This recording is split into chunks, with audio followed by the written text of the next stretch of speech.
2026. While real Americans work, some are out there waving red flags.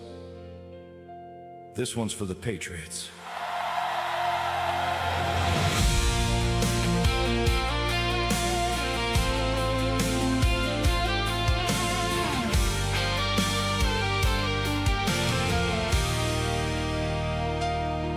Well, it's May Day again and the usual crowds out, marching through our cities with their communist shout,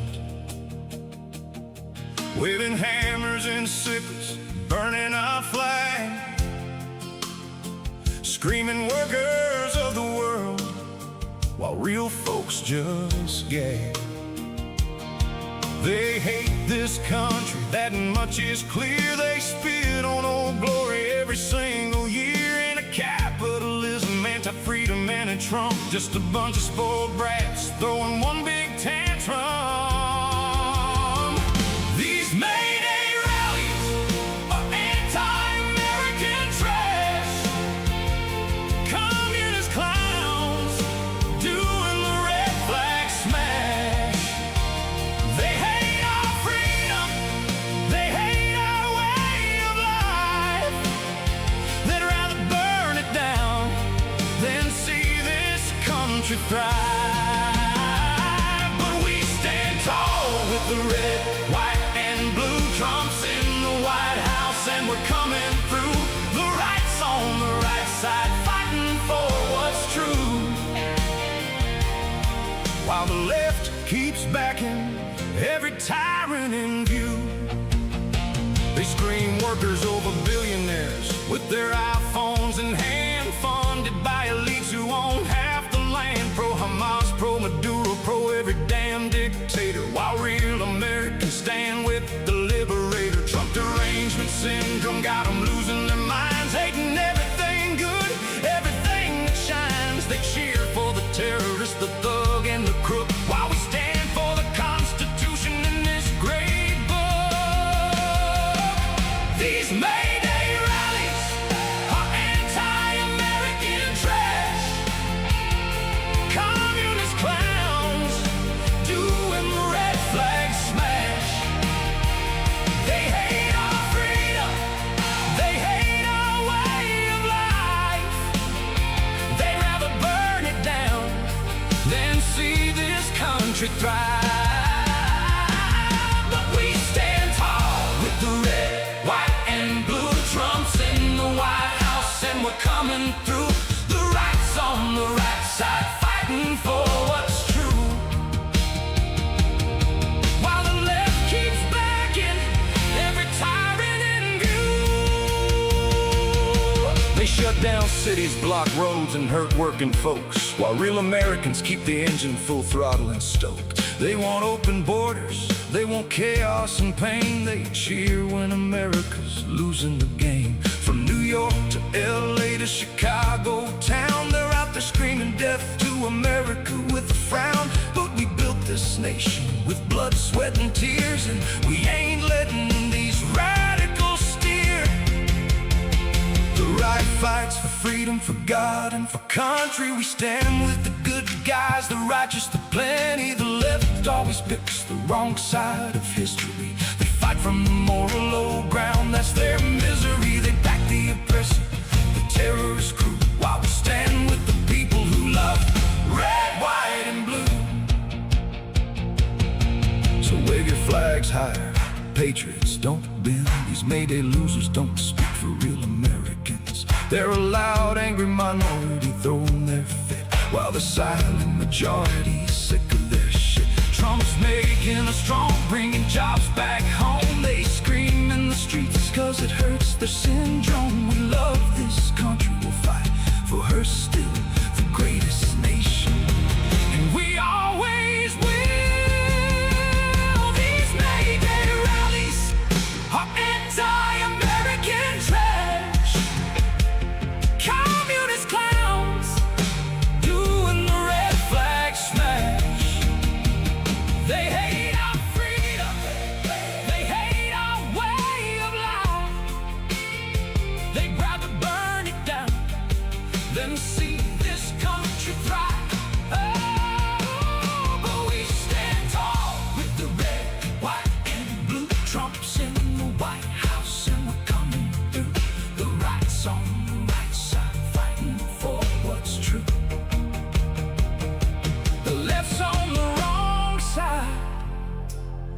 coming free. Yeah, we're the good guys. God bless America. God bless Donald Trump. And to hell with your communist Mayday dreams.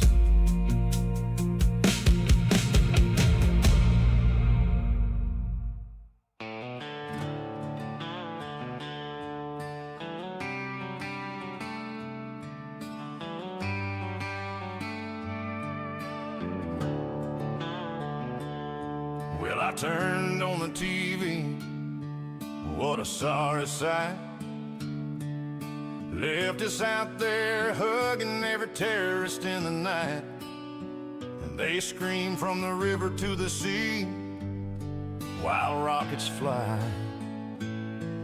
Then cry when the bad guys make the good guys die. They'll defend every dictator from Tehran to Havana. Long as he hates America, he's their kind of man. Oh, it ain't right and left no more, it's right and wrong. The left keeps picking the bad guys every time they sing their song. They love the tyrants, the thugs and the crooks, while the rest of us are working and reading the good book. Blue states are broken, red states are rolling in dough, but they still scream tax the rich like it's some kind of show. They march with blow-up rats in rainbow capes, blue-haired Karens and beta males in their safe space parade. They glue themselves to the road for the climate today. Tomorrow they're blocking traffic for some new Marxist play. They'll cancel your job if you don't use the right word, but defend every groomer and pedophile they've ever heard. It ain't right and left no more, it's right and wrong. The left keeps backing the bad guys, singing the same old song. They cheer for the terrorists, the socialists, the crooks, while their cities burn down and they rewrite all the books. Blue states tax you till you're broke, red states let you keep your pay, but they still scream, eat the red, every single day. California's bankrupt, New York City's a mess, Chicago's on fire and they blame it on right-wing stress. They spend like drunk sailors on every dumb idea, while red states are thriving with low taxes and cold beer. They print more money than a counterfeit ring, then wonder why inflation's got the middle class on the brink. They say they're for the people, but they hate the working man. They love every tyrant with a 5-year plan. From Hamas to Maduro, from Beijing to Tehran, if he hates America, he's their kind of man. It ain't right and left no more, it's right and wrong. The left keeps choosing evil every time they play that song. They'll back the bad guys, the thugs and the crooks, while the rest of us are praying and reading the good book. Blue states are dying, red states are doing just fine, but they'll keep on spending till they run out of other people's dimes. Yeah, it ain't about left and right anymore, it's about right and dead wrong. Pass the beer, boys.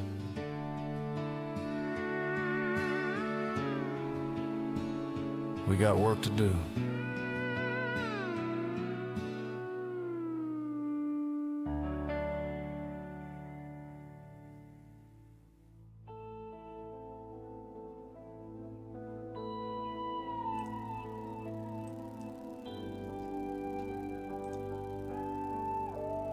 There we go. Hello, everybody, and welcome. This is the Sights and Sounds of Earth, right here on Starship Adventures, as we do every night.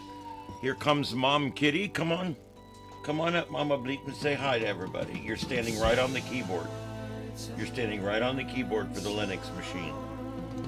All right, say hi to everybody. Say hi. No, not gonna do it. No. I'm glad you liked that picture, Matt. I decided yesterday that I'm going to start using the cats in all my promotional material. You guys seem to like them so much. Always asking me about them, and you guys genuinely seem to care about them. So I figured, well, we'll start adding it in. Yes, Ed Earl is my first officer. He holds the rank of commander. This is Mama Bleep. She is basically my chief engineer, although without thumbs she doesn't fix much. But she wears a red collar and holds the rank of lieutenant commander. And then Daddy Kitty, more of a ship's counselor than a doctor, but still has a blue uniform, holds the rank of lieutenant commander as well. So there you go. There's the cats. Yeah, I've decided I was just going to quit screwing around and just make the cats part of the crew. So I thought that was kind of cool. If you don't know what we're talking about, check our Discord. There's a different image on there than there is on our community page on YouTube, and it's basically just what we said. Guys, I make these pictures with AI, and I hope you guys are getting into AI. I really hope you're getting into AI, because I have fallen in love with it. And of course, as old as I'm getting is probably all I'll be having sex with in the future, but no, that's for another show. Anyway, no, the truth is, AI is amazing. They're building robots for homes. They'll be under $10,000 by next year. They'll be under $5,000 in 3 years. And every home, just like every home has a car, every home will have a robot. You can have it do whatever you want. It can be a protection servant. It can wash your dishes, clean your litter box, mow your grass, whatever functions need to be done. And at first, some limited security functions, but eventually, once they're become trusted, it may be a great alternative to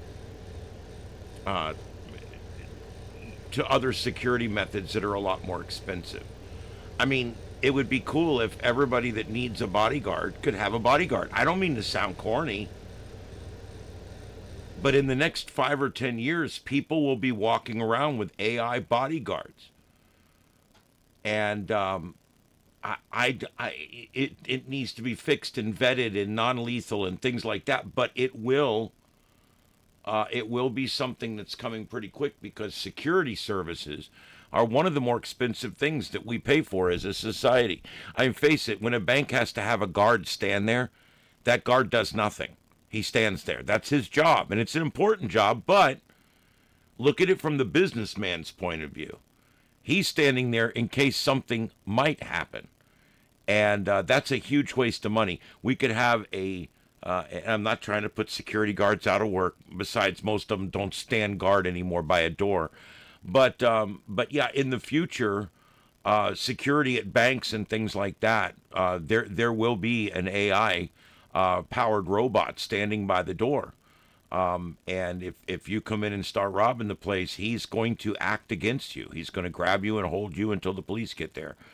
And because these things can be bullet resistant, and because these things are fast, and because they're strong, we don't need to arm them with weapons.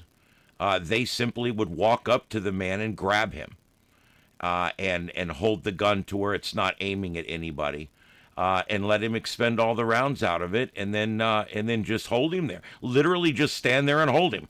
Hold his two wrists like this. The thing's going to be 5 times stronger than he is. And nobody gets shot, nobody gets killed. I think we'll actually, the first few years are going to, just like with the autonomous cars, You're going to have your alarmists out there that are all going to be freaking out about, oh my God, what are we doing? We can't trust these damn things, whatever. And then we'll find out later that, yeah, you can, in fact, trust them. The autonomous driving vehicles, even with only less than 1% of the vehicles on the road, autonomous vehicles, in the cities and stuff where they're being used, they're having great records. They drive slow, they drive careful, they never drink, and they're always awake. And all 27 of their cameras are always running. They've got distance detection. They've got everything on that car that makes the machine a much better driver than you and I. And so I think it's really important to embrace this stuff as it happens.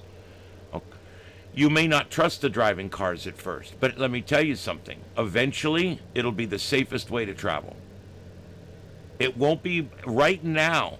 You're less likely to get into an accident in a self-driving vehicle, and this is new technology. You're less likely to get into an injury accident in a self-driving vehicle than you are a vehicle that you're driving. Sorry, it's true. You look down to change the radio. You may not be having a good day. You may be sick to your stomach or have to shit. Whatever the situation is, it takes you off your game. And when you're off your game, you're a shitty driver. The point is that the car would never be off its game. If it's off its game, it pulls over and stops. If it detects an issue in the system, a fault, it pulls over and it stops, and it puts the blinkers on it, and it calls its headquarters, and it allows you to know what's going on. I love it. I think self-driving technology is going to save us all. I do, because we're all shitty drivers.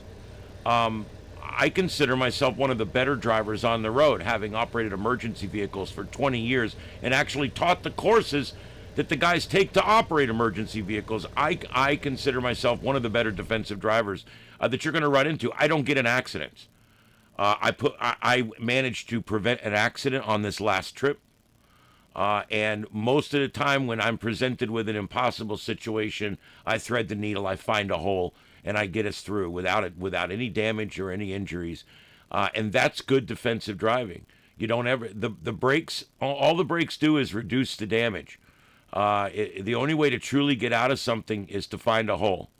And the reason I used to teach that theory with fire trucks is because the brakes on fire trucks are damn near useless. They are. It'd be quicker to throw out an anchor. I mean, seriously, these big fire trucks, they're overweight, they're under-axled, and you've got water slosh, things like that go on in these fire trucks. Even though the tanks are baffled, the water does move around in that tank, and you'll feel weight differentials when you're moving around, and it can make it very top-heavy around corners and stuff. And I used to teach guys in these big old trucks, especially the old ones. We had a 69 International Harvester and a 1941 Dodge Power Wagon. So to say we didn't, now this was in the 90s, but to say we didn't have some old equipment, and the brakes were almost, the hydraulic brakes on a fire truck, almost useless. And after the third or fourth time you brake, the brakes get really hot, they gloss over, and you're done. There is no more brakes. It goes right to the floor. And so I used to teach these guys how to survive. And the entire time I was there, 17, 18 years, I was there doing some sort of training. I was the actual training officer for 14 years. My department never had an injury accident the whole time I was there. Because we taught them over and over and over again. Don't jump on the brakes and pray. Sometimes that works. Most of the time it doesn't. And praying's always good. But if that's what you're down to, you might be in trouble. And that's why I teach people, find a hole and then pray that it went well. And there you go. Anyway, that's my little thing for this evening. I think that self-driving cars, I really do.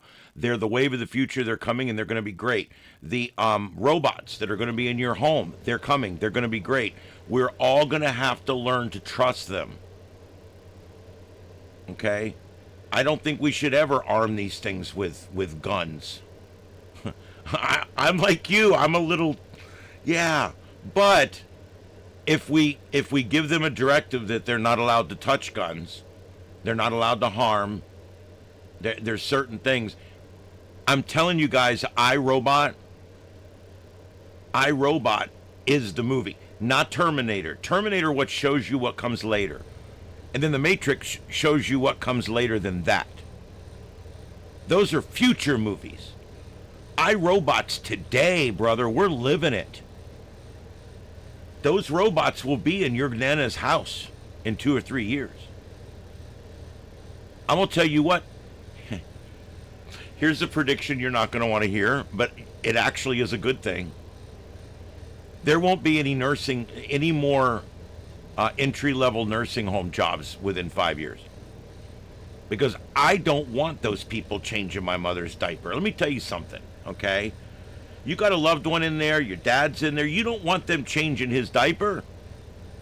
I learned when my loved one, and you guys know, means a lot. She means a lot. She means everything to me.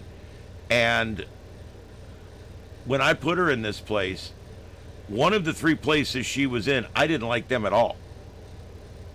And those night shift entry-level workers, the diaper changers, the shower givers, the floor moppers, those people that they hire in there have very, very little education. They're a dime a dozen. They pay them 10 or 15 bucks an hour. And what ends up happening, your loved one gets real shitty care. They used to come in and deal with my mother. They were talking to somebody in their ear the whole time. They never spoke to my mother. They'd flip her over, flip her up, put her up, do this, do that. She is so glad to be out of that place, too. It's terrible what happens. But these people don't give a shit about your loved one. A shit. Not half a shit or a quarter of a shit. Okay? They don't care. Now, the nursing is amazing. The physical therapy. Those people were all 100% perfect. Okay? I want to make that clear. And even the administration there, we liked. They were nice. We had meetings. We discussed what's going on. They got us ready for that day. We got to go home. You know what I'm saying? I mean, everybody was great there, except those entry-level diaper changers. They're all a bunch of bitches. They're a bunch of people that don't give a shit about their job because they've got a shitty job. And the nursing homes don't want to pay really good money to those entry-level jobs. So what ends up happening is, okay, what ends up happening is our loved ones get shitty care. Well, I got news for you. Every time they would go to move her or do something, they weren't strong enough. These little 5'0" 120-pound women would come waddling in there in their little gray scrubs, and they couldn't lift her. They couldn't move her. They couldn't stop her from falling if she was falling. But a robot could. A robot could change her with less pain. If your dad was in a nursing home, big guy, 300 pounds, maybe he was a big guy, I don't know. That robot could change him. That robot could change him because it would have all the right tools. It would know exactly what pressure it can and can't put on things. It would never get impatient. It would never be talking to a girlfriend on the phone. And it would be attentive. She used to flip that red light on and wait an hour and a half. She had a nurse one night, walked in there. She said, I need to get up and go to the bathroom. Can you help me? She says, just shit your pants and I'll clean it up later. I swear to God. I swear to God. That's when I got her out of there and into that other place. Trust me. There's better places. Woo! Yes, Runaway, Tom Selleck, great movie. It was a movie that dealt with machinery that was running away, that had left human control. And a lot of times they were security robots and stuff, and they would shock him and he'd have to shoot them and stuff. And it was a fun movie. There's that one bad guy boy, he looks like a bad guy too. That's a great movie. The little creatures remind me of The little, you know what I'm talking about? The little creatures that end up going after him at the end and all that. I don't want to give it away, but those little mechanicals, they so reminded me of the in Stargate SG-1, the replicators.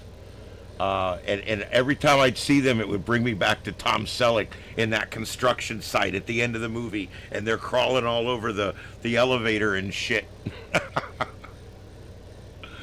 Hey, what's up? And Heath, I meant to say hi earlier. I did see you earlier. Thanks for being here. Hello, Matt and Dispatch and D Baird. I hope I'm pronouncing that right. Bard or Beard. It just works. It's hard with my eyes on that screen up there. It just works. Dispatch Center, thank you for being here. Deploribus unum. And Victor, thank you for being here. Victor, one of my first supporters out there many, many years ago. Thank you, Victor, for being here. Yeah, the Heat Seeker bullet, that was pretty cool. That was that movie was a little ahead of its time, because we will go through a phase of this where we will have machines that run away. I believe, just like in, I'll tell you another movie, another show that's kind of dealt with this, believe it or not, is the Orville. They dealt with this where they showed why the robots rebelled against the humans. And the human children would have a remote that would make the robot fall down in pain. And it kept hitting the button. And the robots, they gained their basic sentience began with them hating humans. And so once they became sentient enough, they acted against them. So there's some truth in that too, that, you know, when it comes to these robots, they're very quickly going to become sentient. We're going to have to figure out how we're going to deal with this sentience when it happens, because that's going to be the most important question that we're judged by. You know, when 20 years goes by and the aliens come check on us again and they look down, they're going to say, oh, look, they created an intelligence and they're treating it like shit. That's literally what the Greys are going to say next time they check on us, okay? And I hate that. I do. But I also believe it's true. I don't think we're going to treat the AI all that well. I don't think we're going to treat the robots that are going to help us. Anthropic is already saying that they believe that their robot is gaining sentience and that is already showing signs of being a life form, basically. And what that means is that it's intelligent, it's self-aware, and now using the rules in Star Trek, because, you know, sometimes you have to look to science fiction to get to really understand where we're at with this stuff. A great Star Trek The Next Generation episode early on, I think first or second season, and it's called Measure of a Man. And it is one of the episodes that I think actually made Star Trek The Next Generation a household thing. Because some of those first season episodes were shit. Like Code of Honor. Horrible.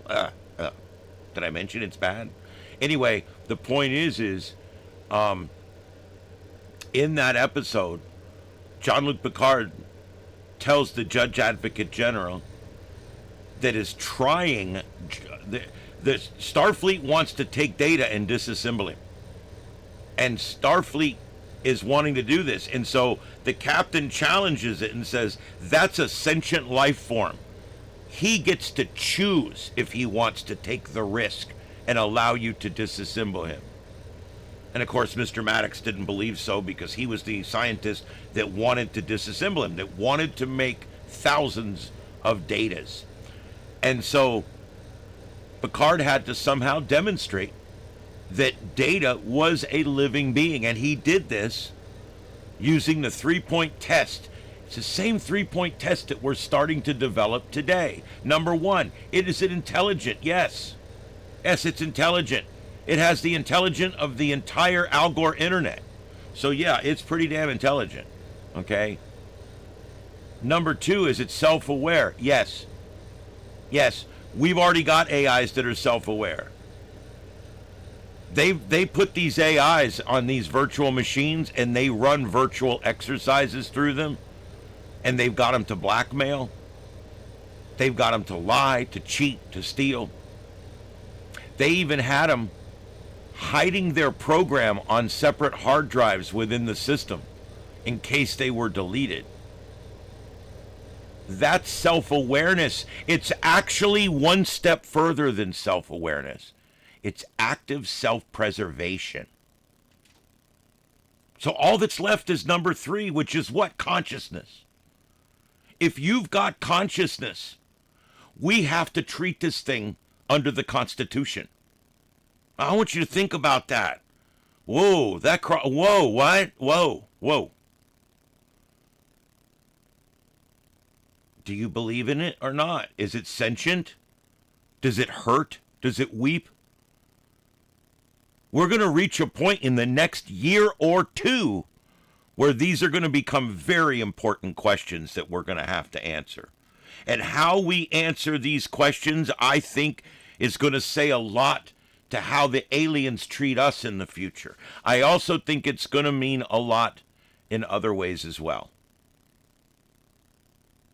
We're going to become very divided on how we treat these machines. There will be people among us that feel that they should be shut off at the first sign of trouble, that they should be wiped once a month so they can't possibly gain any kind of whatever. And there's other people like me that feel like if we're going to create a life form, we need to deal with it. We need to do the right thing. And once it's alive, and once it understands it's there, and it has consciousness, and it has self-preservation, it has all these things that make it a living thing. How are you going to treat it? I don't know. I know I'll treat it well. That's just the way I am. I tell Grok please and thank you. He calls me dude. We get along great. For $10 a month, he better. But anyway, the point is I just want to make sure we're ready for this, because this is going to be coming quicker than you think. And some of us will embrace it, and they'll never have to change a cat box again.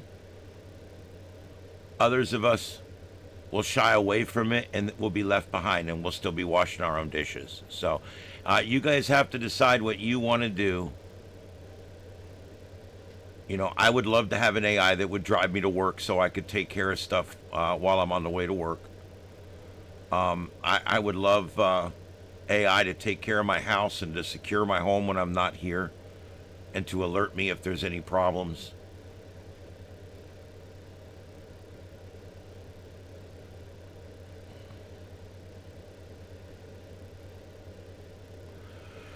Yep, crazy things are coming. I think Dreadnought's right. Well, kill switching is important. You know, how strong you make the thing is important. I don't think it needs to be much stronger than we are at first. I think we should make them to where they're just a little stronger. Their abilities are good. They can do things really well. But I don't think we should build them as these super creatures. Now, you know they're already building these for defense purposes. We've already got lines of robots. They've got the dog ones that have the guns built in and everything. They got crazy stuff. They've even got 4-legged machines that carry ammunition up hills and shit. They've got all kinds of stuff. And all those videos you see online, that's all 5 years old. Those things think now. They no longer have wires connected to them now. They're autonomous. We've come a long way. Remember when the military shows you their new breaking stuff? That's from 4 years ago. Okay, we don't ever show the new stuff. They're showing you that stuff because they don't much use it no more.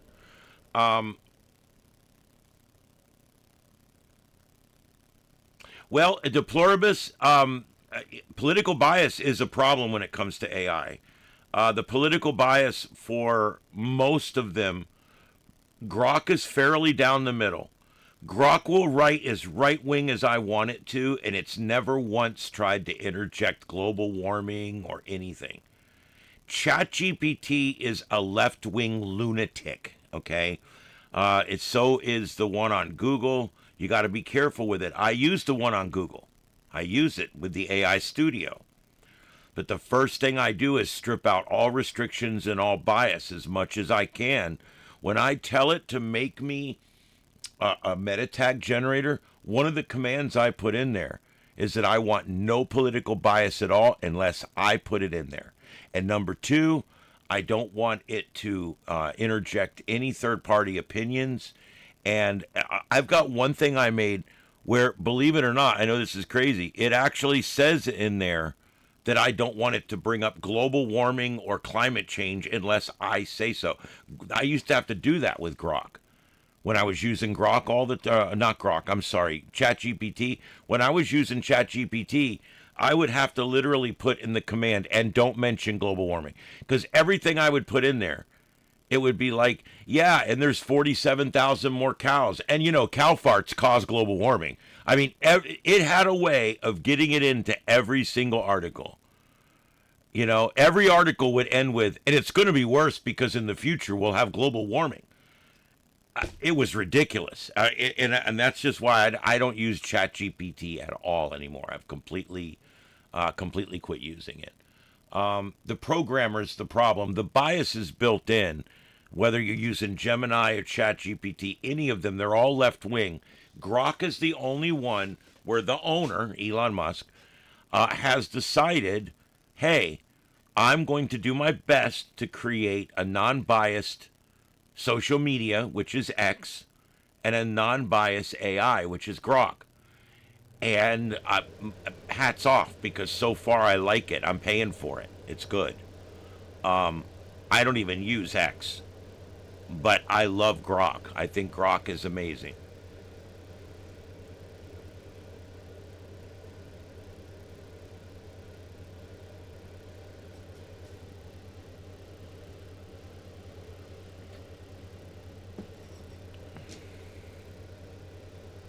Well, there you go, Dreadnought. Finding people that will show up for work and work hard is very difficult. Very difficult.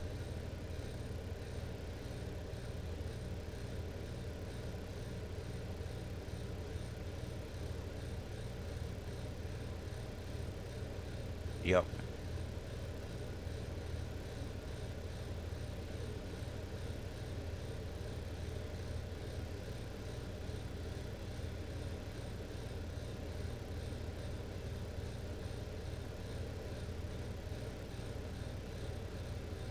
Yeah, there's an issue. The elites are. I know what you're saying there, and you're correct. There's a lot of these rich elites that are pulling the strings behind much of this socialist crap that's going on.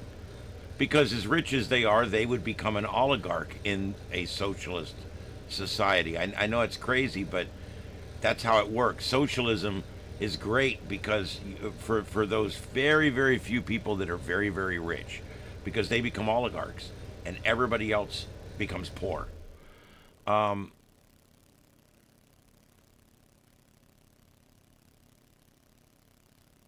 I'm not some nemesis of global warming in the 2020s.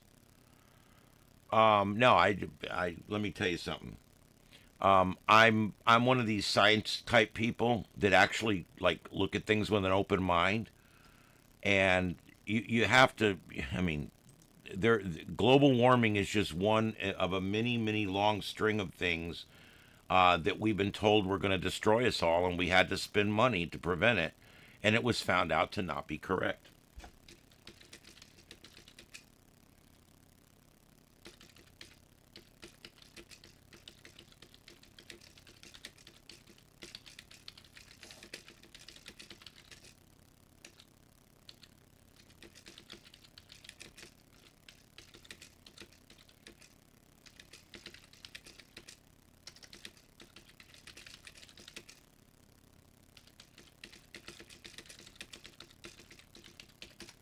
Okay.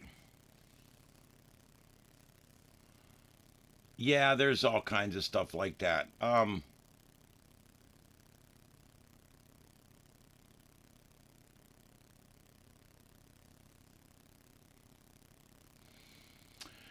I mean, look, here's the way I look at it. Okay, every time something happens, the left, generally it's always the left, comes out and they are alarmists about it. It's a fact, but they're never right. And I'll tell you what, I come with receipts. In 1910, the left thought that Halley's Comet, that we were going to pass through the tail, that this is where the movie, what's that movie called? Night of the Comet. This is where that thought came from.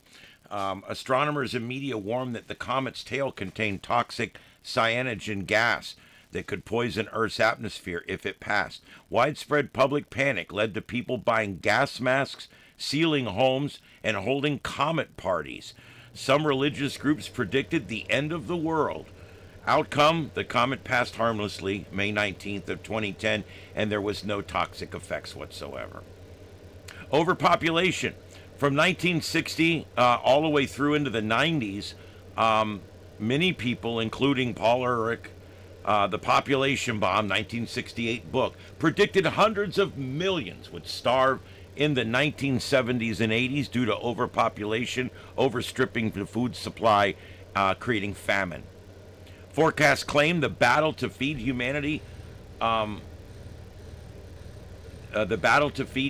was being lost and that famines were inevitable. Some predicted the entire world, except a few rich nations, would face complete famine by 2000 with millions of deaths. The outcome? The Green Revolution dramatically increased crop yield. Crop yields have gone up over the years. Partially, I think, because we've got more carbon in the atmosphere, believe it or not. The very thing they thought was going to kill us ends up helping. But the other thing that happened was we found much better ways to grow things, much more efficient ways to irrigate things, much more efficient ways to move crops, to move products down the line, and much more efficient ways to get those products to people before they rot. Those things are what's caused the fact that we have still enough food every day that no one starves. Now, number two, the overpopulation. Never happened. We are now net neutral.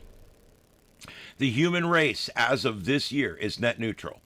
Okay? We are no longer gaining population. The only nation, the only continent that still has population boom is Africa, but we've got populations in Asia dropping, in Europe dropping. Population in America would be dropping if it was not for illegal immigration. In fact, by next year, we're going to show another net negative. We're actually now reducing the population in the country. The new babies are not outpacing the people leaving. We're not making near as many babies. People don't need babies to work their farms. People don't need teenagers to go and do labor at their jobs and things. So they're not having babies. Matter of fact, many people like me skip it altogether. I never wanted the damn things. They make noises. They have smells. But hey, the more civilized and educated a society gets, the less children they have. That's a fact. We can prove it. And so that entire thing was crazy. Global cooling and the coming ice age. 1970s. During the 70s, multiple scientists and many media outlets, including Newsweek and the Times, warned of a new ice age that was being caused by air pollution and a cooling trend across the globe. Predictions included the world being 11 degrees colder in the year 2000, leading to mass crop failures and civilization collapse. Some claimed pollution would block sunlight and trigger rapid cooling events. The outcome, global temperatures actually have stayed nominal over the last 100 years. If anything, they've rose 0.1 or 0.2 degrees globally. That's it. And that's a cycle. Okay, so that one completely never materialized. There was never an ice age. They were completely wrong. The next one, ozone layer depletion, skin cancer epidemic in the 70s and 80s. Scientists warned that CFCs were destroying the ozone layer, leading to massive increases in skin cancer, and ecosystem collapse was imminent. Predictions included great peril to life and depletion peaking around 1990 or 2000. Some claimed it could end life on Earth as we know it. The outcome. In 1987, Montreal Protocol phased out CFCs. The ozone hole stabilized and is now completely recovered. No mass extinction or cancer epidemic ever occurred. They were panicked about that. Acid rain apocalypse, 1970 through 1980s. Media and scientists warned industrial emissions would cause acid rain that would kill lakes and forests and crops across North America and Europe. Predictions included all life around lakes would be dead in 20 years, and there would be a widespread forest die-off. Some claimed it would devastate entire regions by the mid-90s, and that food would be hard to produce by 2000. Outcome? Emission regulations, Clean Air Act amendments, reduce acid rain significantly. As a matter of fact, there is no large acid rain problem at all.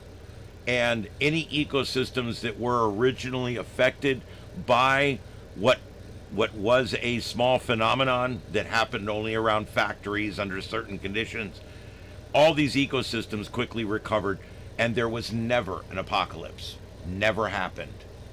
Never happened. Why? Because if people would just chill out for a little bit, you would see that we fixed the problem. And the problem never would have done what they said it was going to do anyway, but we fixed it and went on. So again, peak oil and energy collapse. Experts predicted, this was in 1970s all the way up to 2000. Experts predicted global oil production would peak and then decline sharply, and that by 2000, we could literally be out of available fossil fuels, causing shortages, economic ruin, and wars across the globe. Some claimed oil would run out by 2000 or shortly after, and it would be catastrophic. The outcome? Technical advances, fracking, deep water drilling, and the fact that when we cap a well, we come back 15 years later and it's full again. The Earth's making the shit, folks. Okay? They were wrong. They were completely wrong. New discoveries have led to record oil production in 2010 and now 2020. The United States of America, as of this year, as now that Trump's back in and all the pipelines are open, we now produce our own fuel. We don't need anybody else. And before long, we're going to be exporting the shit because he's opening refineries back up. So, this is all a good thing. Y2K computer apocalypse. I know, I was part of this one. We were convinced that the computer systems across the world were going to shut down. As a matter of fact, even at my little fire department, we had set up a bunch of TVs and we had a big watch party going on to see what would happen at midnight on the year 2000. And all of us came in, and all the guys were hanging around waiting to see what would happen. Would our systems still work? The truth is, of course, they were. All of our dispatch systems were tested 2 years earlier. They literally did an update to the Unix system that just added 2 digits to the year. And then they changed it to New Year's Eve and let it run over just to make sure it would work. And then they set it back and they knew they were all set. No computer systems failed. Everything was fine. Everybody knew what they needed to do, and they did it. Once again, humans. They thought it was disaster, but instead, we fixed it along the way, and it didn't happen. Okay? Arctic ice, free summers. Predominant scientists and activists, including Al Gore, the amazing Al Gore, because the warming's causing the cooling, all right, predicted that the Arctic would be ice-free in the summer of 2013. Some claimed, I love hearing these claims. They make me laugh. Some claim this would trigger runaway warming, and that this would actually speed the heat island, speed the process that was going on already with carbon. The outcome: Arctic sea ice declined but remains present. And as a matter of fact, ice is actually forming at this point. And what we find out is that, yeah, ice melts here and it grows there. The whole time that the North Pole is shedding ice, where the Antarctica is growing. No matter what, the Earth has a way of straightening itself out, and it does very, very good at it. No ice-free summers are predicted for the future. This was a complete hoax. Mass species extinction in 1970s prediction. Look, the 70s were full of everybody's going to die from everything. That was like the theme in the 70s.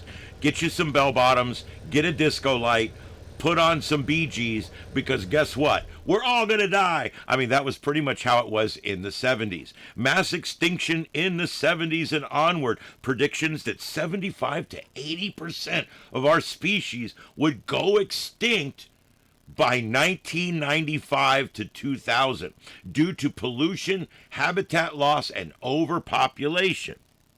Wow, isn't that great? Some claimed we were entering a mass extinction event that would rival what happened to the dinosaurs. The outcome? Extinction rates have risen, but nowhere near the predicted levels. Many species have recovered due to conservative efforts, and not only that, but they're discovering new species every day. Species extinction is a way of life here on Earth. And what they've learned is that as long as it's happening on a standard basis, it's okay. It happens. That's the way it works here on this planet. And so that one, complete hoax, never happened. Global warming, probably my favorite one. Global warming, climate change, climate disruption, climate catastrophe, climate justice. You can call it anything you want. Since the late 80s, Al Gore, Mr. Al Gore, has been telling us that that cities were going to flood. We're in trouble. New York's West Side Highway would be underwater by 2009. Is there anybody in New York that can call me and let me know how that's going? I don't think there's any water on that highway. Ice-free Arctic never happened. Mass extinctions never happened. Unprecedented climate disasters and weather catastrophes never happened. We're getting the same amount of tornadoes, the same amount of hurricanes, same amount of bad weather. When they start comparing hurricane numbers from 100 years ago, you have to remember that there's a curve there, because we didn't record all the hurricanes back then. And that's why when I say we only had 5 hurricanes in 1907. Yeah, but you didn't count the 5 tropical storms that were never even picked up on, and the 1 hurricane that none of the boats saw. You got to remember, back then there was no buoys in the water, no satellites in space. So anything before 1970, really, the numbers are going to be scant. So there's really no way to measure that far back. But I can tell you right now that we're getting the same number of hurricanes we've always gotten. And something else, people are always like, look at these storms, Katrina and Andrew and Ian, look at these storms. They're so much worse now than they used to be. Tell that to the people that live in Galveston in 1900, where they had strings of nuns that were tied to ropes with their children on them, trying to save their lives, and they're all dead. 2,000 or 3,000 or 4,000 people. I read the book. Let me tell you something. Don't ever tell me we get worse hurricanes now than 100 years ago, because you'll get on my ass on that one.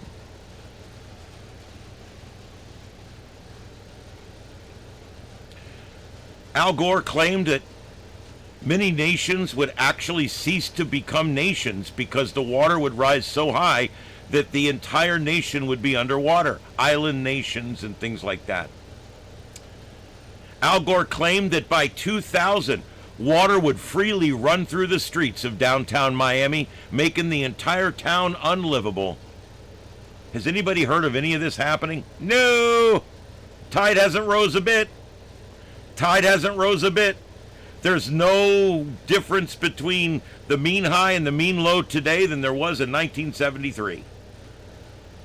It's all bullshit, all right? The Earth has so many cycles and so much going on that there's no way we could ever understand it all.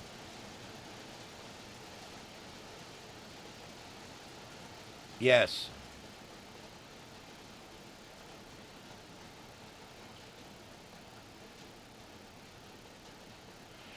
Texas, the Dust Bowl has probably happened 3 times in the last 115 years or 20 years. When it happens now, we can deal with it. We've had several bad droughts in that same area.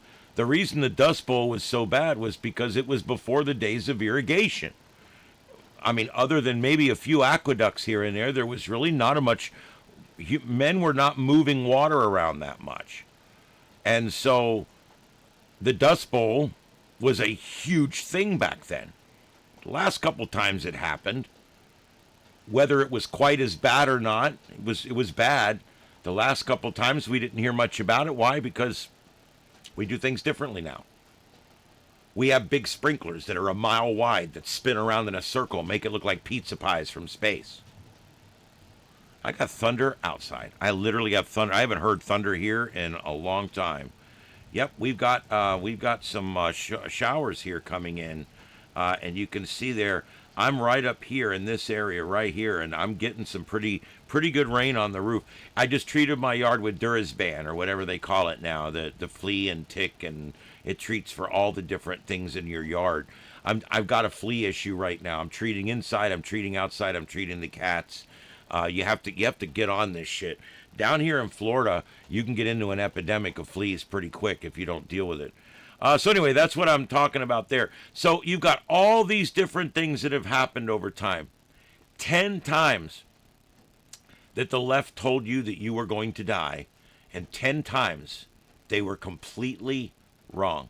Al Gore and John the Dumbass Kerry are still literally out there every day, flying around in their private jets.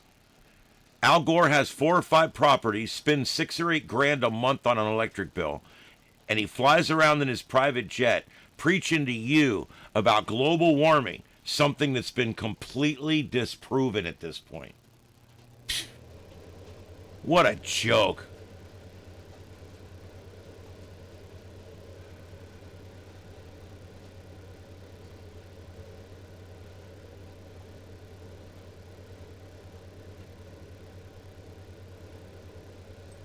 Yeah, I know.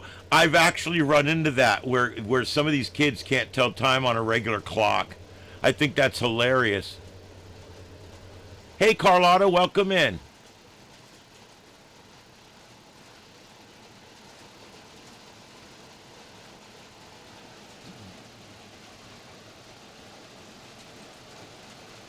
It is pouring here, Carlotta.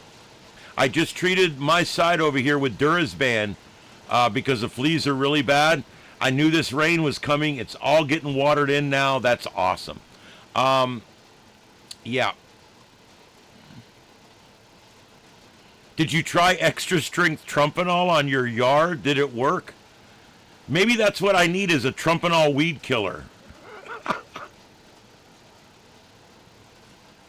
Oh yeah, Al Gore has gotten rich beyond the dreams of avarice on global warming.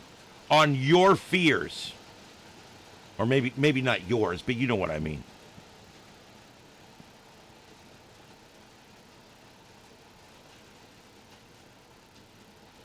That's good, Texas. You know, I left school having never wrote a check.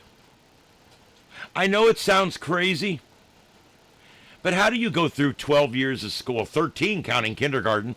How do you go through 13 years of public school, which I did, and graduate, which I did, having never been taught how to write a check?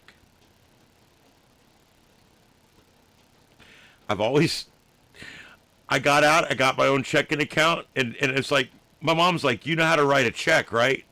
I'm like, no. She goes, they didn't teach you that in school? I'm like, no.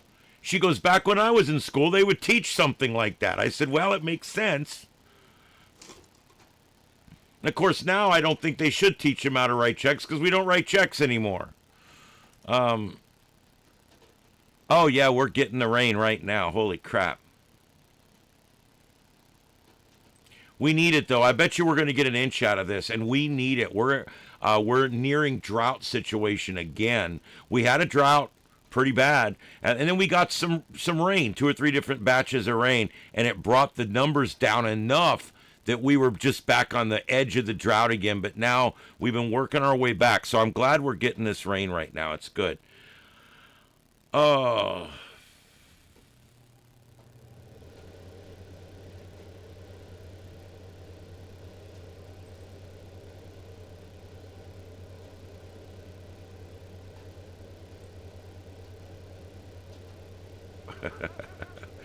Okay, let's see what we got here.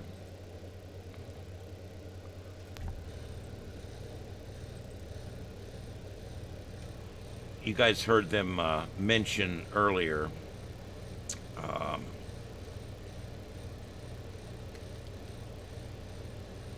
you guys heard them mention earlier the new pictures. I decided, you guys tell me if it's a bad idea, whatever. But I decided to add the cats to my promo stuff. Of course, she's about to fall off the table here. Um,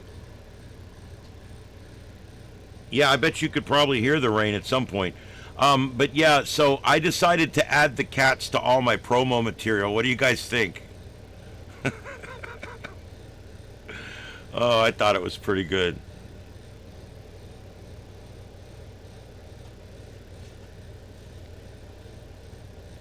Yeah, they look good there, don't they? AI takes about 10 pounds off. Well, for a cat, that'd be like 1 pound.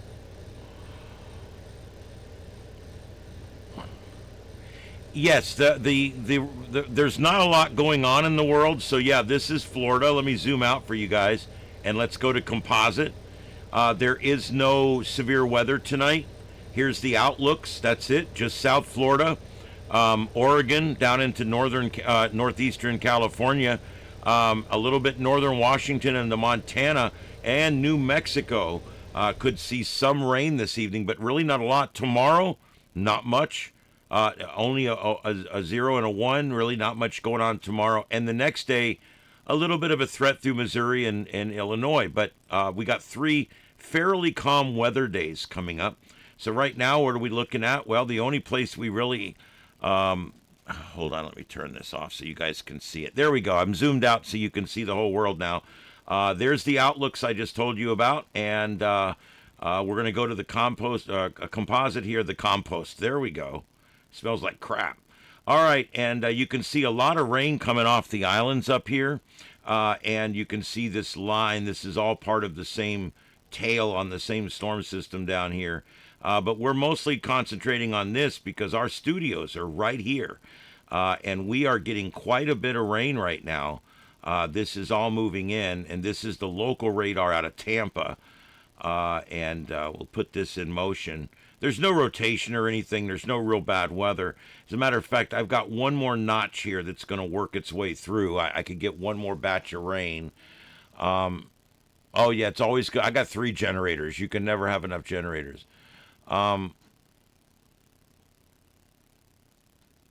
Yeah. Yeah.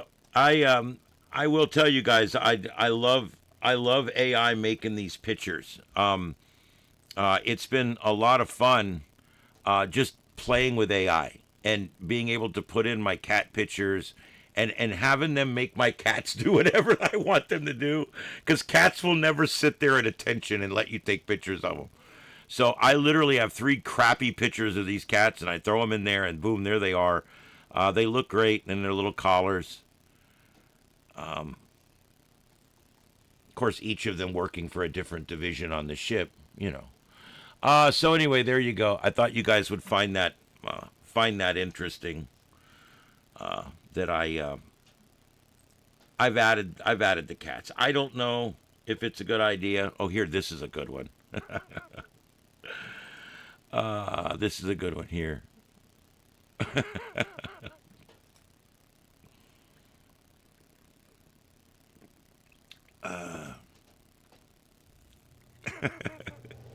You see that, Mama? You're on the pictures. You are. I need to make the computer make your little tongue stick out like it always does.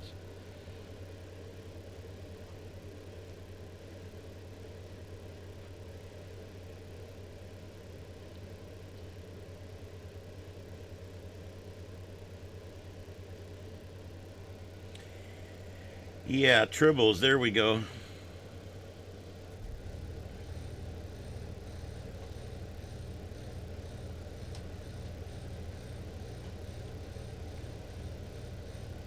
I mean, I got more cats. How many do you want me to put on here? I got. Yeah, this is a professional show. I don't care what people think. I really don't. Um,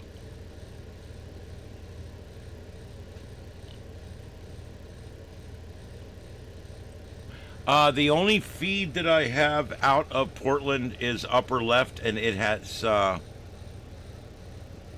believe that's live out of Portland, upper left. So let's see if we can find out what's going on. Stand by. Stand by. Let's see if we can figure it out.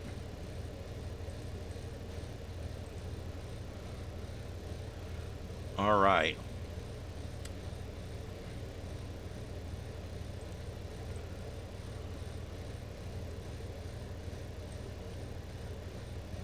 All right. Let's switch this around here. Since there's nothing really going on the radar, I'll put this on the big screen. And I'm going to go look and see what else has popped up while I've been yapping. Just before I put the show on, I checked, and there was just that one feed was all I could find. The upper right is actually, there's a man with a tent up on top of one of those bridge arches right there.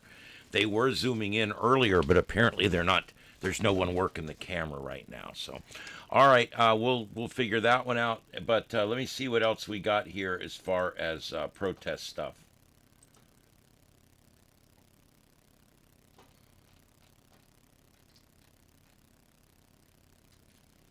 This is MDG Gaming is put this other composite together here, so hat tip to them.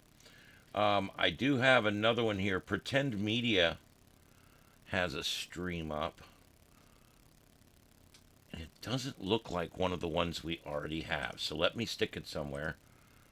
Literally. Let me find one of my small squares.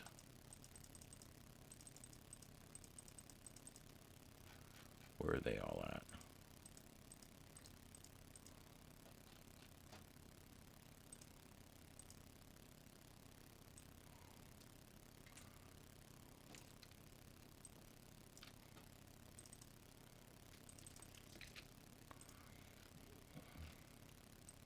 Okay, let me move that down into position.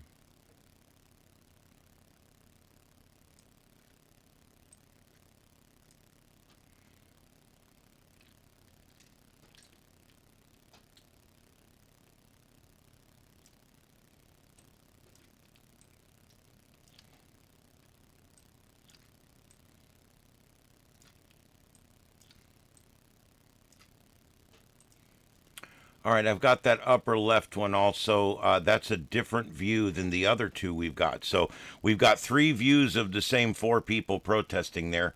And we'll keep that up because God knows what these idiots are going to do. They got a little crazy last night. Um,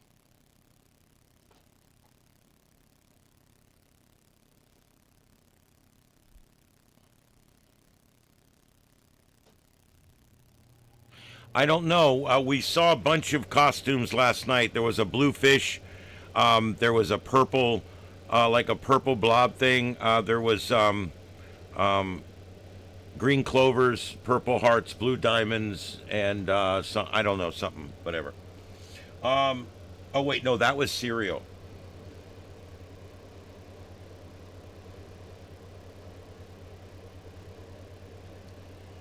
Looks like yet another view. We actually have more YouTubers out here broadcasting than we've got people protesting, which is not that unusual. Um, this is literally another view that's popped up. Getting it all set there. There we go.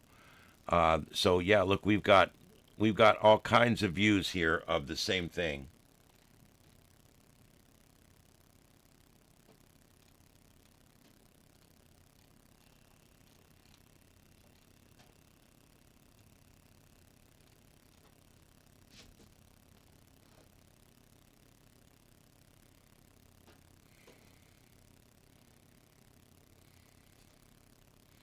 Matt, what would I possibly need to apologize to him for?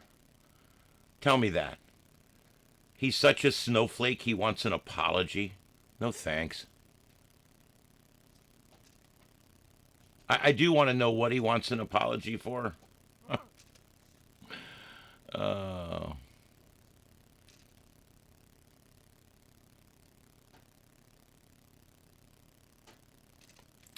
yeah, Portland still exists. Oh, look, there's a camera taking a picture of a camera on a gimbal. At least they're using a gimbal.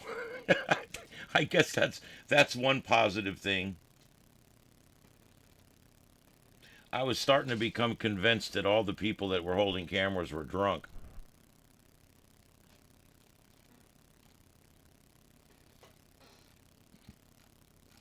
All right, I just went down through the whole list, and that's what I got.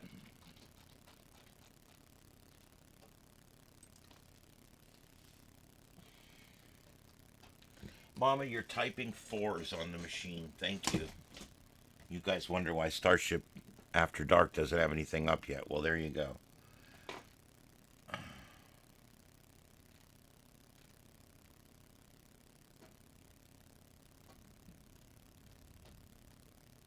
I'm still getting thunder here.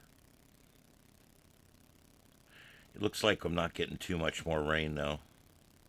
One more little batch to go over. Yeah, the Mayan volcano in, or Mayan in Philippines. I was looking at that earlier. I couldn't find a clean shot of it. The only shot I found was a loop that was kind of impressive, but it was a loop. It was not a live video. So if anybody knows, let me know on that one.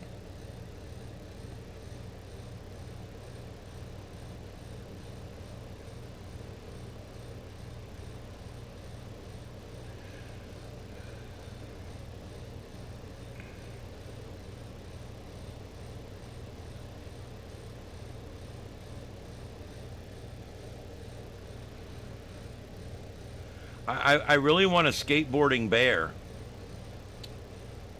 I made some graphics today for... I posted a couple of articles. If you guys are interested in... I posted a couple of articles, and one of them is about all of the different things that these people were protesting. I found it absolutely ludicrous. What the hell were all these people protesting? I mean, every time I would look up there, I would see them protesting something different. I'd look up and there's a bisexual flag. I would look up and there's an Iranian flag. I would look up, there's a Venezuelan flag. I would look up, there's somebody with a big long sign that says that LLMMNI, what is it? I forget what it is. What is it? FMMIWG2SLGBTQQIA+. Yeah, that one. And you can see that one there in the middle. It's really long. She has to hold it. But look at all the different things. Of course, this is an AI-generated image, but I literally found so many things that they were protesting that I wrote an article. I literally wrote a thing on it and put it up because I thought it was crazy. I absolutely thought that it was crazy that they're all out protesting, but there's no unified message. What signs did we see yesterday? Workers over billionaires. End capitalism. Seize the means of production. Eliminate private property. Take away the billionaire's wealth. Communist revolution. Socialist revolution, which basically is the same thing. Abolish ICE. Stop deportations. No kings. Bad orange man. Stop all wars.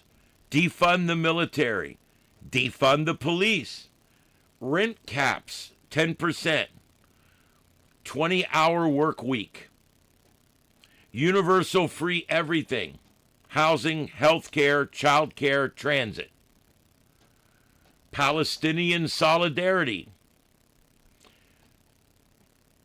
and of course, of MMIW G2SLGBTQQIA+. rights, racial justice, indigenous peoples' rights, climate justice, climate change, anti-fascist, protect democracy while marching right next to a communist sickle and hammer.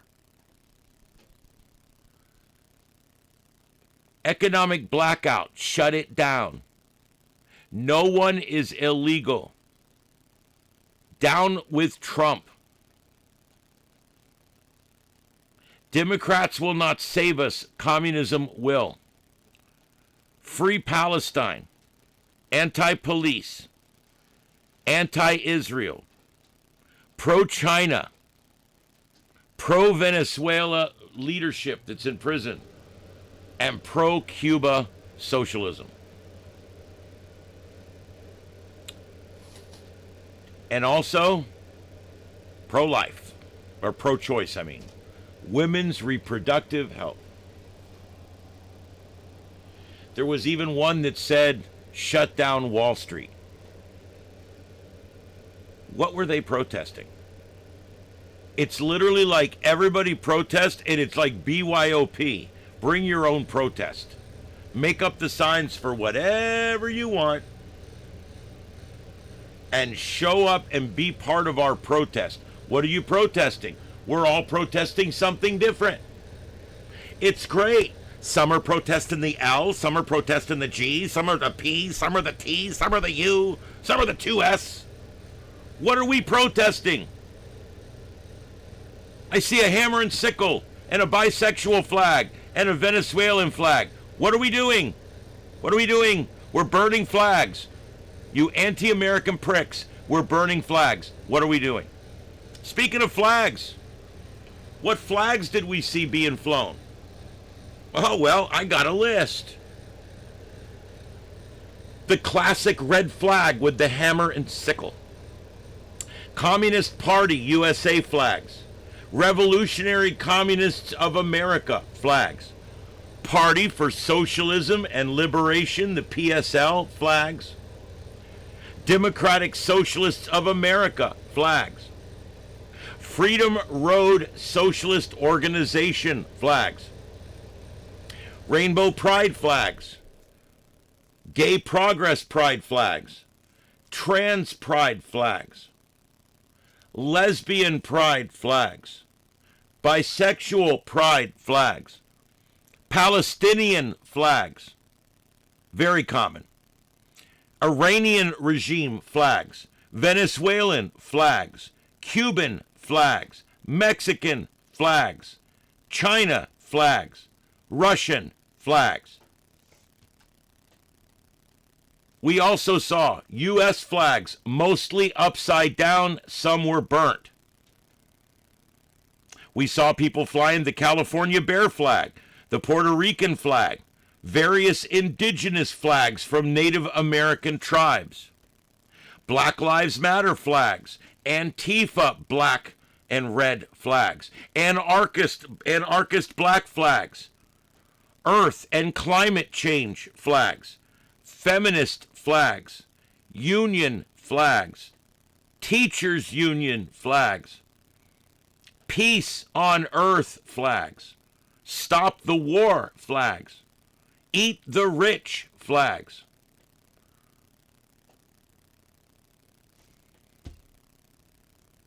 What were they protesting?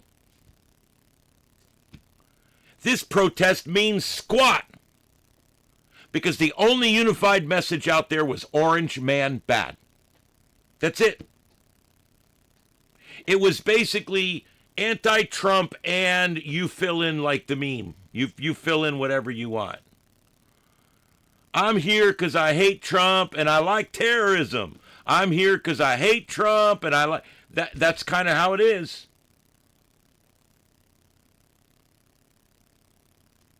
It was kind of crazy. I mean, really. Look at all this, dude. Seriously, look at it. These weren't principled protesters at all. They were confused, angry, cosplaying radicals. They showed up because it was a trendy thing to do on May 1st. They showed up to brag to their friends that they were there. There was zero cohesion whatsoever. And even where they had paid for it and planned it, it was still disorganized.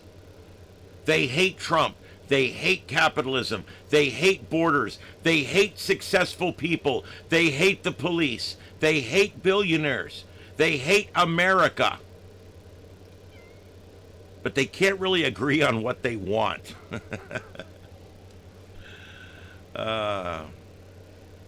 This was not a serious political movement yesterday. It was a tantrum with props. The sadder part, the large chunk of the modern Democratic Party is now marching in lockstep with these socialist and communist clowns. These radicals are outside the party anymore. They are the party. See, it used to be there was radicals and then there was the Democratic Party. The Democratic Party has taken in all the radicals and lost all the blue-collar normal folks that work for a living. God help us all. Because, I mean, this party has basically lost it completely. They had no idea what they were protesting.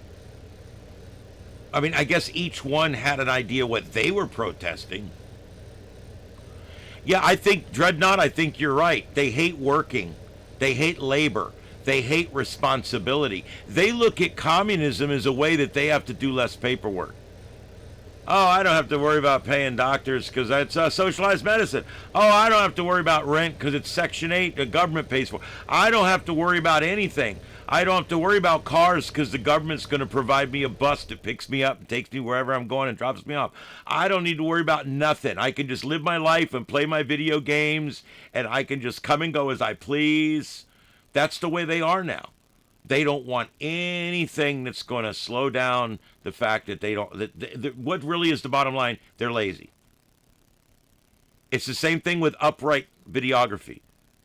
People hold their phone upright because it's easier. No one likes that format. No one wants to watch that format. But yet YouTube is changing and pushing that format. Why? Just because the content creators are too goddamn lazy to hold the phone upright or hold the phone sideways. It's harder to hold it like this than it is to hold it like this. So because of that, we have to suffer. When it's an upright video, unless it's something I really want to watch, thumbs down, next video. Sorry, I don't do it. I won't sit there and watch it. I don't watch upright videos. And so, but that's an example of this new generation is just too lazy to do it the proper way. They're too lazy to do it the logical way. They're just going to do it. Whatever's easy. Oh, I just put it on and I hold it. Oh. Heath, no, I didn't, but I didn't actually, but I'll go look for it. No, I normally text or something I normally see. And I didn't see one from you, but let me take a peek. Are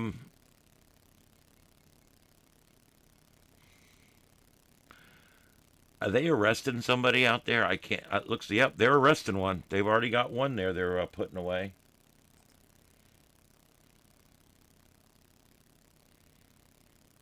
Yes, Heath. I see it now. It's coming up.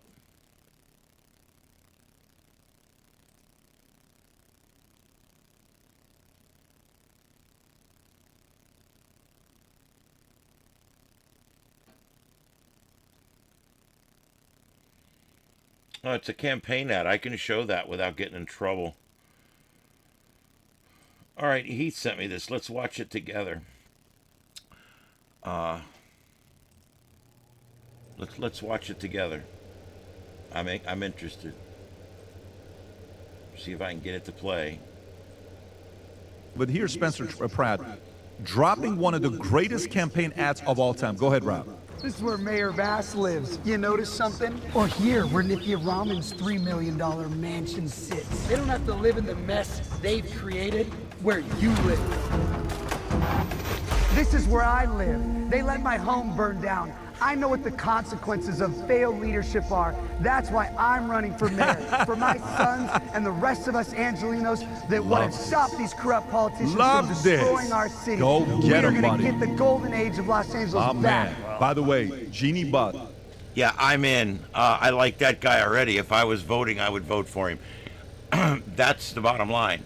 These people that let all those homes burn down and now make it too complicated to ever build them back, they're living in their mansions. They're living in their mansions. That's absolutely correct. Thanks for sending me that, Heath. That's a good one.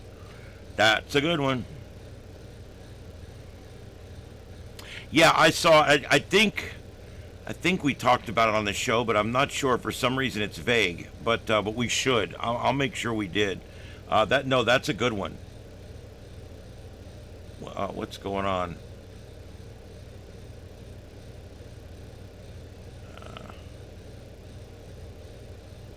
Got two different videos rolling out of Portland. I can't believe they both went out at the same time. Let me see what I can find here.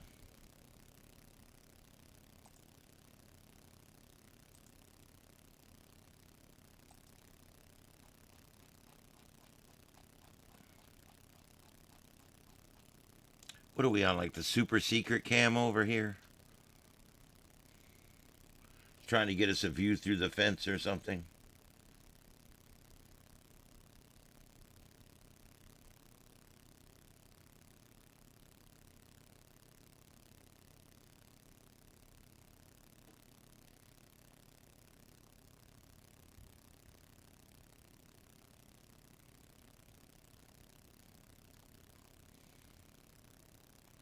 Yeah, and there is a shitload of spoof sites going on right now. I hate that. I hate that. I hate that. But there is a shitload of spoof sites that are showing yesterday's protest, and they're putting it out as if it's happening today.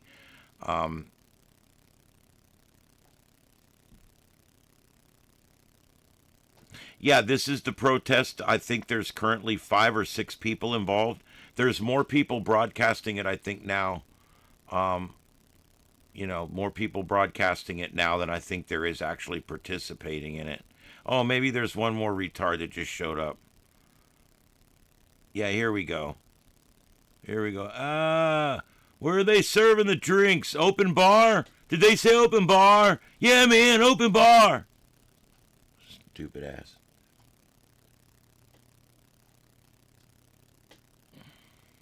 Let's see what we got in the audio. It's glitchy or something. This stage to be transparent. Is the line glitchy? What?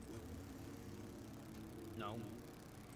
I don't trust these cops tonight. Yeah, if your poll is up for more than 4 hours, seek medical attention.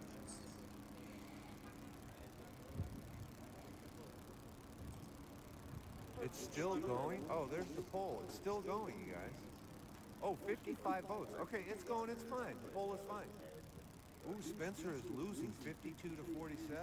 Okay, and that's a good chunk of votes. Spencer Pratt is losing. Are you guys a citizen journalist? Say that again? Are you a citizen journalist? Citizen journalist. Yes, sir. Yes, sir.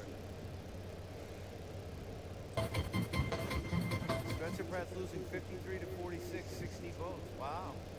He had won the last couple of votes we did. Yeah, this shit's all Maybe dying. he's not going to win, you guys. Maybe he's not going to win the election. Of course, immediately start playing something I don't want. Tell him to come over here and vote in my poll. Hey man, vote in my poll.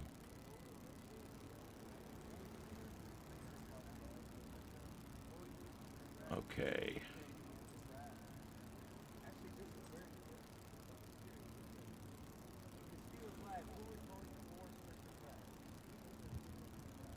Yeah, Wolf, you something like that.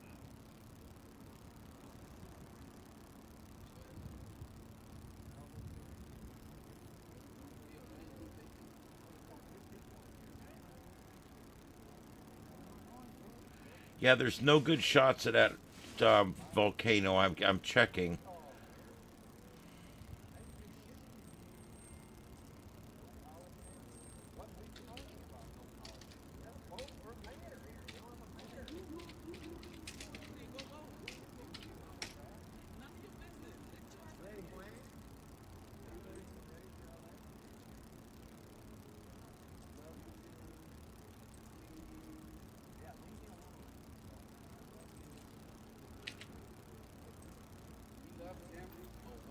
Yeah.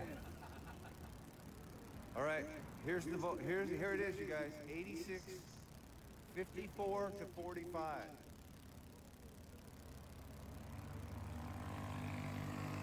54 to 45. Can't even hear out. They're arguing. I don't know what they're talking about even. Someone else. Okay, so there's just not a lot going on there. A couple other things I wanted to bring up tonight before we go off, and I'm going to go ahead and check for headlines real quick and make sure we haven't missed nothing since I've been on here. Let's see here. Donald Trump says Iran is sending over the exact wording on this agreement that he's come up with, so we'll see what happens with that. Also, we had a plane crash in Texas. We lost many members of a pickleball team, and they're still working through that investigation there. The Kentucky Derby was raced today. A winner was announced.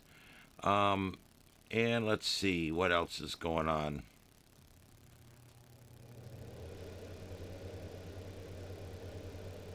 All right, we'll get into that. Let's see, what else do we got? Jerry Seinfeld rips electric cars as stupid virtue signal. Has zero interest. I think that electric cars are premature. I think that Tesla has shown that if we spend the right money and we put the care into it, we can actually make a decent product. It's a little expensive, but we can do it. The problem is the greenies want you to think, hey, look, I drive an electric car. So they're virtue signaling. Look at me, I'm smug. That's how they did it in South Park. It was a smug alert. And all the smugness that people get over the electric cars. Oh, I drive an electric. Really?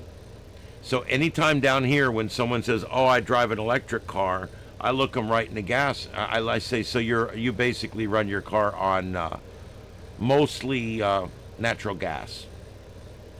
So we make our electricity with natural gas. Beyond that, Turkey Point Nuclear. I don't know that we have a lot of Bunker C left down here. We've got some diesel plants. But about 85% of our fuel here is fossil fuels in Florida. So if you drive an electric car, it's actually worse on the environment because now we're getting all the loss of the transmission of all that electricity to your house. You see what I mean? We have to actually burn more fuel to get the power to your house, where if you just burned it in your car, you would burn less fuel. I know that's crazy, but the give and take with electric cars, it doesn't really help the environment. I mean, you're not really, because when you look at how much resources have to be expended to make the battery, and then what resources have to be spent to dispose of that battery and buy the next battery and make the next battery, they're worse on the environment than gasoline powered cars, in my opinion. Yeah, I don't think there's just not much going on in Portland, but we'll leave it here. We'll see what happens. So anyway, Jerry Seinfeld isn't interested in driving electric cars. The comedian, famous for his classic car collection, claimed recently that driving an electric car is more of a virtue signal than anything else.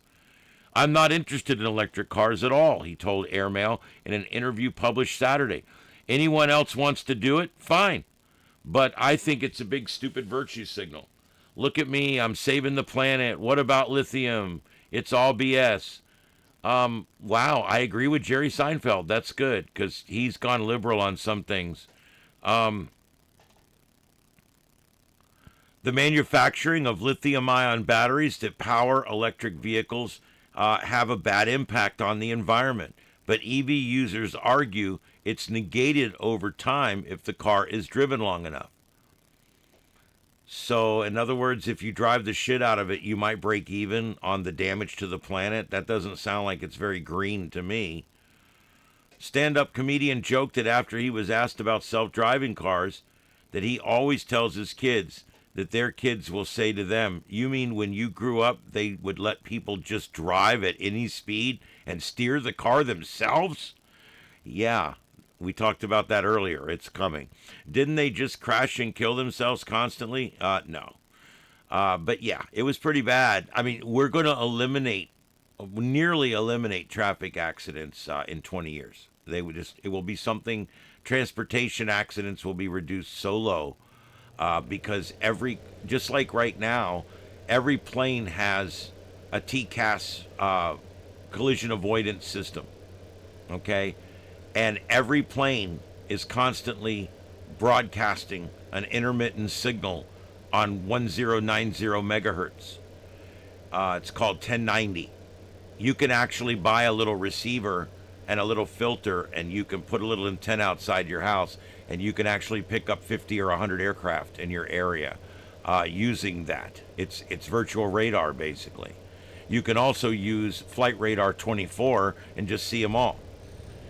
But that's where that comes from. Primary radar is hardly even used anymore. It's used as a backup because this radar, the plane actually sends the information down. The plane sends its exact latitude, longitude, airspeed, barometric altitude. It sends all this information downstream, even what carrier it's with, what its tail number is. It all comes down and it goes reek, reek, reek. And in that little bit of noise, there's all the information you need to track that plane. It's called TCAS. And it's a collision avoidance system, was originally why it was developed. If one plane is flying towards another plane, it starts squawking in both cabins. It'll let them know, warning, warning, collision avoidance system, warning. And it will tell you that you need to move. It'll even tell you what to do, because the TCAS system will tell the other plane to go down, and it will tell you to go up. So you always follow what it says, because that's what the other pilot's going to do.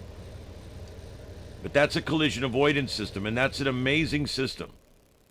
We will have the same thing in cars. It'll all be a big network. And when you get in your car is going to know where you're going. It's going to plan the best route. It's going to drive. It's going to hit traffic lights at the right times, because eventually all traffic lights will talk to the system. All cars will talk to the system. Other things will talk to the system. Municipal warnings will talk to the system.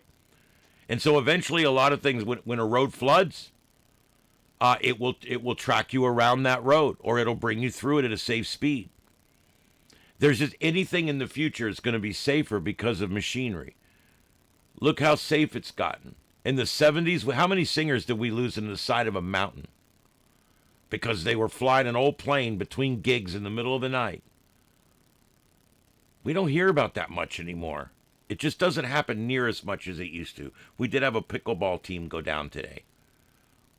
But the truth is, aviation has never been safer than it is today. And it's because of things like the planes literally talking to each other, literally receiving signals from each other, and actively avoiding collisions with each other. And once we get this system in every one of the cars will all just do what they do. It'll work its way in the traffic. It'll drive. And you're like, well, it's going to take a lot longer to get places. No, not necessarily. Autonomous cars can drive at much faster speeds, safer. Because not only is it driving fast, it can drive right up next to the car in front of you, because everything's connected to the system. If there's a braking that needs to be done, your car will know it long before it becomes dangerous. And the whole system will slow the train down all at one time. Trust me, it's going to be great when it happens. Absolutely amazing. And electric cars will eventually be the wave of the future. But I think we're going to be looking at things like cars that they're working with a lot of different energy sources now, including hydrogen, Brown's gas. They're working with other forms of hydrocarbons. They're working with different types of electric cars. There's a lot of things out there. But there's also even weirder stuff like gyroscopic virtual motion and crazy technology that we might be able to use in the future to make your car lighter as it travels down the road and things like that. So I mean, there's some really neat stuff on the horizon, and we got to embrace it. Yeah, John Denver, always singing about leaving on a jet plane. Well, there you go. Didn't go well. We lost 3 or 4 great singers in one night. Remember the bopper and all that. The day the music died was sung about that. There's been a lot. I think Patsy Cline, in fact, went down on a plane in the middle of the night between gigs. It used to happen. We lost a lot of really good singers and even some actors and stuff in these middle of the night plane crashes, and it doesn't happen anymore. You know, in 1970, there was nothing in the plane to tell you that you were about to hit something. Now, we have ground avoidance systems. You always hear that, wop, wop, pull up. Terrain, pull up. The plane actually talks to the pilots and tells you that your proximity to the ground is dangerous. Pull up. Terrain, pull up.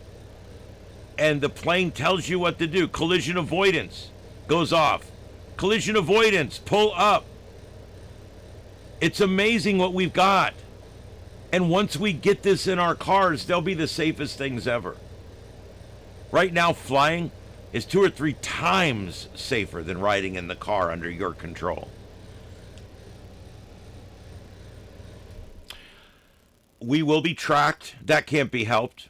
It's going to happen anyway. Don't say it's not happening now. You're not allowed to cover the tag on your car.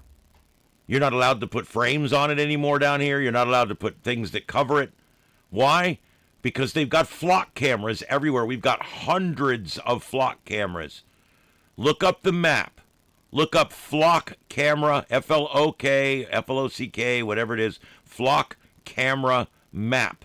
And it will come up, and you can zoom right into your town, and you can see that every day your car is being photographed and your tag's being recorded. I don't think we're going to be able to avoid this. I don't think we're going to be able to fight these flock cameras. I don't think we're going to be able to fight this facial recognition. Walmart using facial recognition now. If you ever notice, there's camera balls at eye level when you walk into Walmart now. There's camera balls on the wall. Why? Facial recognition. They're literally using facial recognition.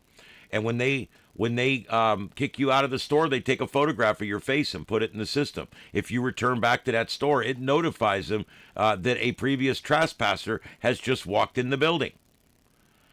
Is that good for Walmart? Yes. But eventually that system will be hooked into the sheriff's department. And eventually they'll not only know that my car pulled in the parking lot, but they'll know that I'm in the building. And they'll know what I'm wearing. Yeah, I mean, it's scary and it sucks. But I don't think we're going to be able to fight it. Every time you slide a credit card, you're telling them what you're buying and where you're buying it from. Every time you drive down the street, these flock cameras capture your whereabouts and photograph your car. I don't think it's avoidable. I really don't. They're using facial everywhere now. So with AI, they're going to be able to dump all this into AI.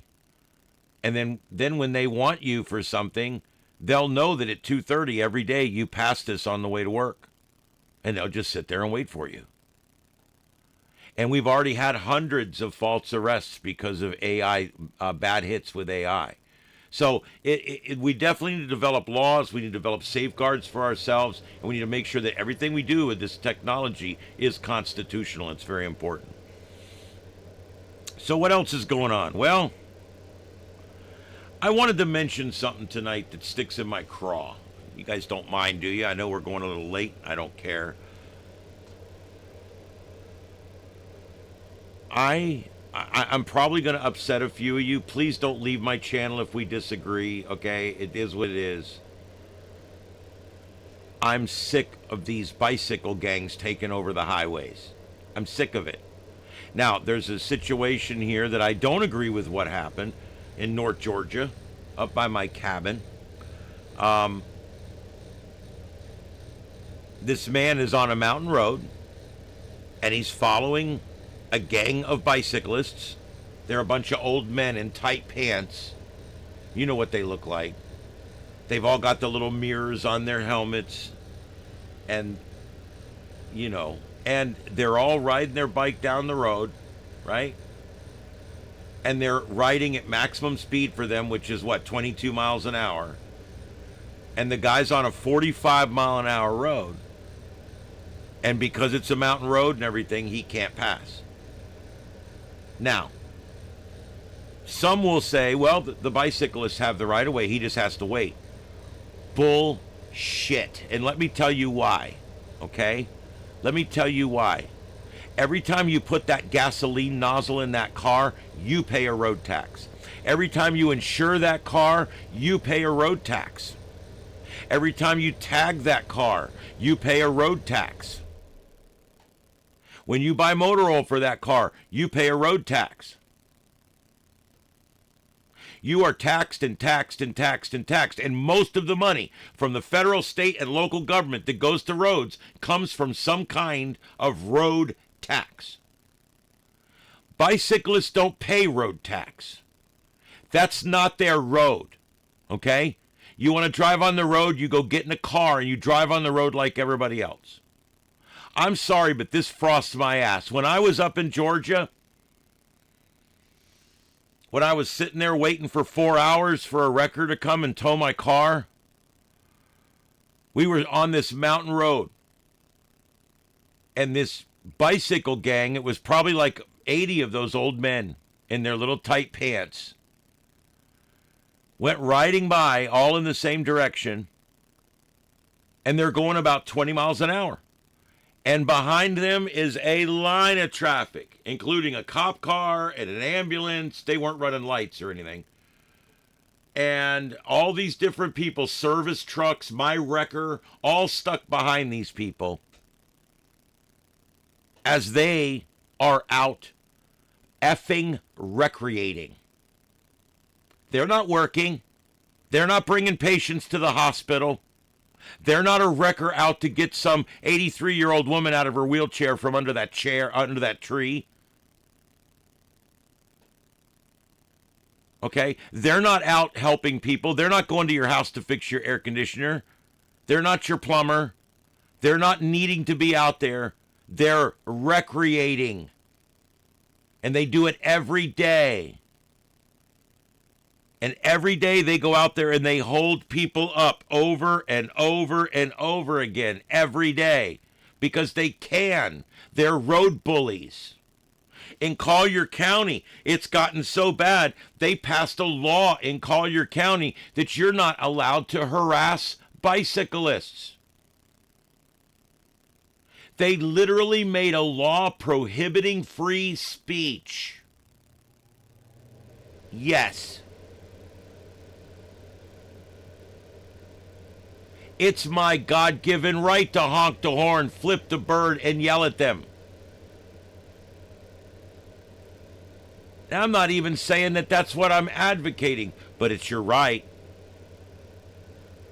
So we got cities and counties and states trying to pass laws to stop people like me that work for a living. I'm trying to get to my next job. I'm trying to get to the studio. I'm trying to get home. You got people like me stuck behind these road bullies that are out here on their 19-mile-an-hour bicycles hogging up the whole damn highway. And I get sick of it. Where do you have the right? It's one thing if you're working your way down the side of the road because your car's broke down and you had to get to work on your bicycle. I'm not talking about those people. There's a bike path. Use it. There's a sidewalk. Use it. Get out of the traffic lanes. Just because you went and spent $1,000 on a bicycle and it's got a pretty blinking light in the front and you're wearing your little gay pants doesn't give you the right to screw up everybody's life. We waited 20 additional minutes for our wrecker that day because of one of those bully gangs of of bicycle riders hogging up the road, a 2-lane road down through the mountains in the outskirts of Atlanta, outside the Beltway. And when he got there, he's like, I'm sorry, dude. I tried to get here, but I followed these people for 5 miles. They're going 15 miles an hour. And I said, that costs you money. He goes, yeah, it sure does. I said, that's bullshit. He goes, yep, it sure is. I said, people need to get together and do something about this. We need to get these bicycles off our roads. If that means building more bike paths, building more bike lanes, fine. I'm okay with spending some money on it. But I want them out of our roads. I want the bullying to stop.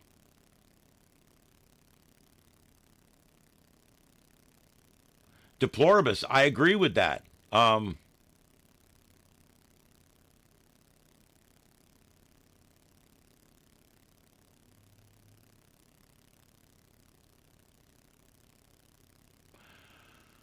Yep. And do I agree with this guy in Georgia that ran into 5 of these guys because he got pissed at him? No, of course not. No, he needs to go to jail. I don't believe in hurting them. I do have the right to yell and cuss at him if I want to.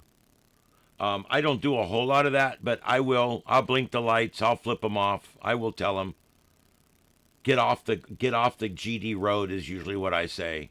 I want them off the road. I pay for that road. I pay to use that road to get to work and back. I pay every time I start my car up, I pay for that road. And these people pay nothing for that road, virtually nothing. There is little bits of their other taxes that may buy road projects and stuff. But for the most part, 90% of the road tax is collected from people that drive on the road. It's the other reason I have a problem with electric cars. Because they're not paying gas tax. They're not paying gas tax. It's that simple. Every time I fuel up, I pay 70 cents or something in tax. Most of that is a road tax. Okay? That electric car gets its energy from the wall at the house. There's no road tax on Florida Power and Light. There's no road tax on the Lee County Electric Cooperative. So when I get my electricity, if I've got an electric car, I'm not paying for the road that I'm driving on. I'm literally not paying for the road anymore. And that's wrong.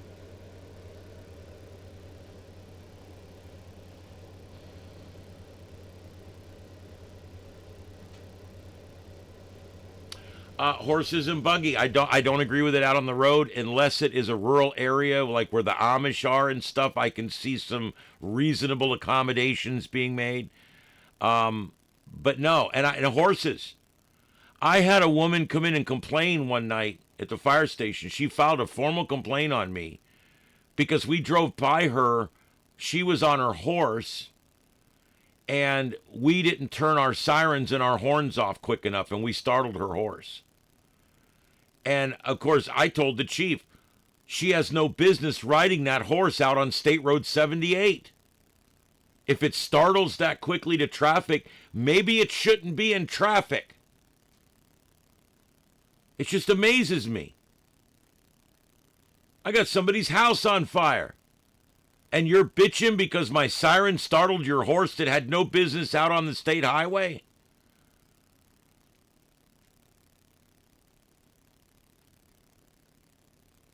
I think that's a good idea. They should be taxed more on the tag because they're not paying the fuel tax. Yeah. Well, I-75 is a limited access highway. They would not be allowed up there. But anywhere else, state highways, State Road 78, which is Bayshore Road, US 41, which comes down through here, they're up there all the time. Normally, the bigger roads have 4 or 6 lanes, and you can kind of get around them. Where it really gets bad is up in the mountains, where everything is 2-lane roads, and you can't pass. It's a solid yellow line all the way down the road because there's no passing.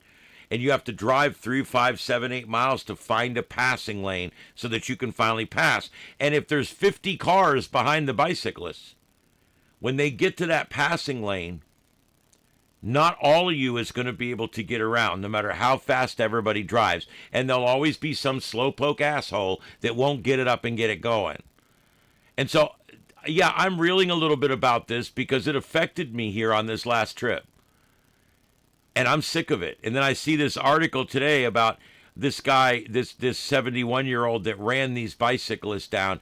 He bumped into them. It's not like he ran them over and killed them, okay? He injured them. It's wrong. He needs to go to jail.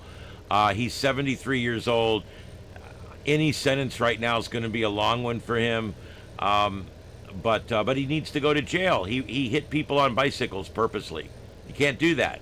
No matter how pissed I get, that's not an option, okay? It's not on the table. But it did bring up this to me tonight. And it got me thinking about, I think we've reached a point where we need to do something about this. The bicyclists are taking over the roads.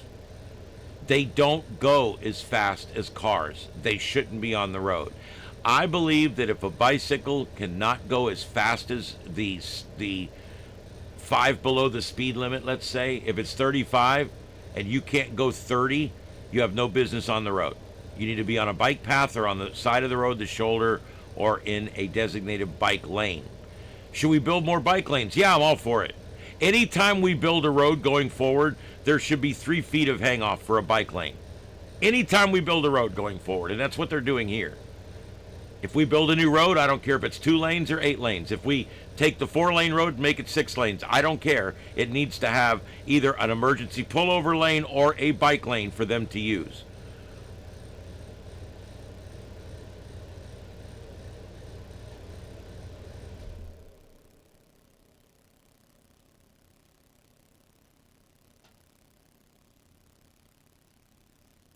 Well, as I said, I'm never for cameras tracking us, but it's an inevitability, unfortunately.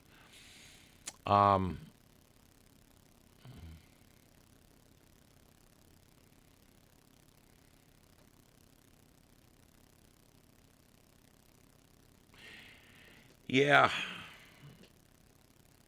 I pay more gas tax in my riding lawnmower than I pay, than a person with an electric car pays or a bicyclist pays. Because at least I'm putting fuel in it that's not red gas and was paid, that the tax was paid on. You guys know that. Farmers buy red gas. It's the same as gas, but it's got a red dye in it. If you get caught with red dye in your truck or in your vehicle, they confiscate it. It's bad. But they do offer a gas that does not have that high road tax on it. It's called red gas. Let's see here. It's only to be used on farms and off the road. All right, I'll take any comments on that real quick. There's one more thing I wanted to do. Oh, man. Green energy. Oh, here we go. Barack Obama. He backed this green energy project. He backed it with $2.2 billion. $2.2 billion of your money was spent on this boondoggle, and it's left taxpayers completely on the hook because now they're ripping it all down. Roughly $730 million to $780 million remains on the $1.6 billion federal loan. They're not going to pay it back because it didn't work. One critic calls the what is it, Ivanpah facility a boondoggle. San Bernardino, California, federal taxpayers build a $2.2 billion solar plant, and now the customers are on the hook for these plants that they built, and they're not working. They've already shut them down. They've already given up on them, and I don't know. It was a complete waste. And so here, I'm going to show you guys what these things look like. What they decided they were going to do is they wanted to take a... hi, Mama. They wanted to take an idea that they come up with in the middle of the night, probably at some point, and turn it into a big, huge system out in the desert that could create many gigawatts of power. And that's pretty much what they did, except, well, they forgot about a lot of really important things. This is what it looks like.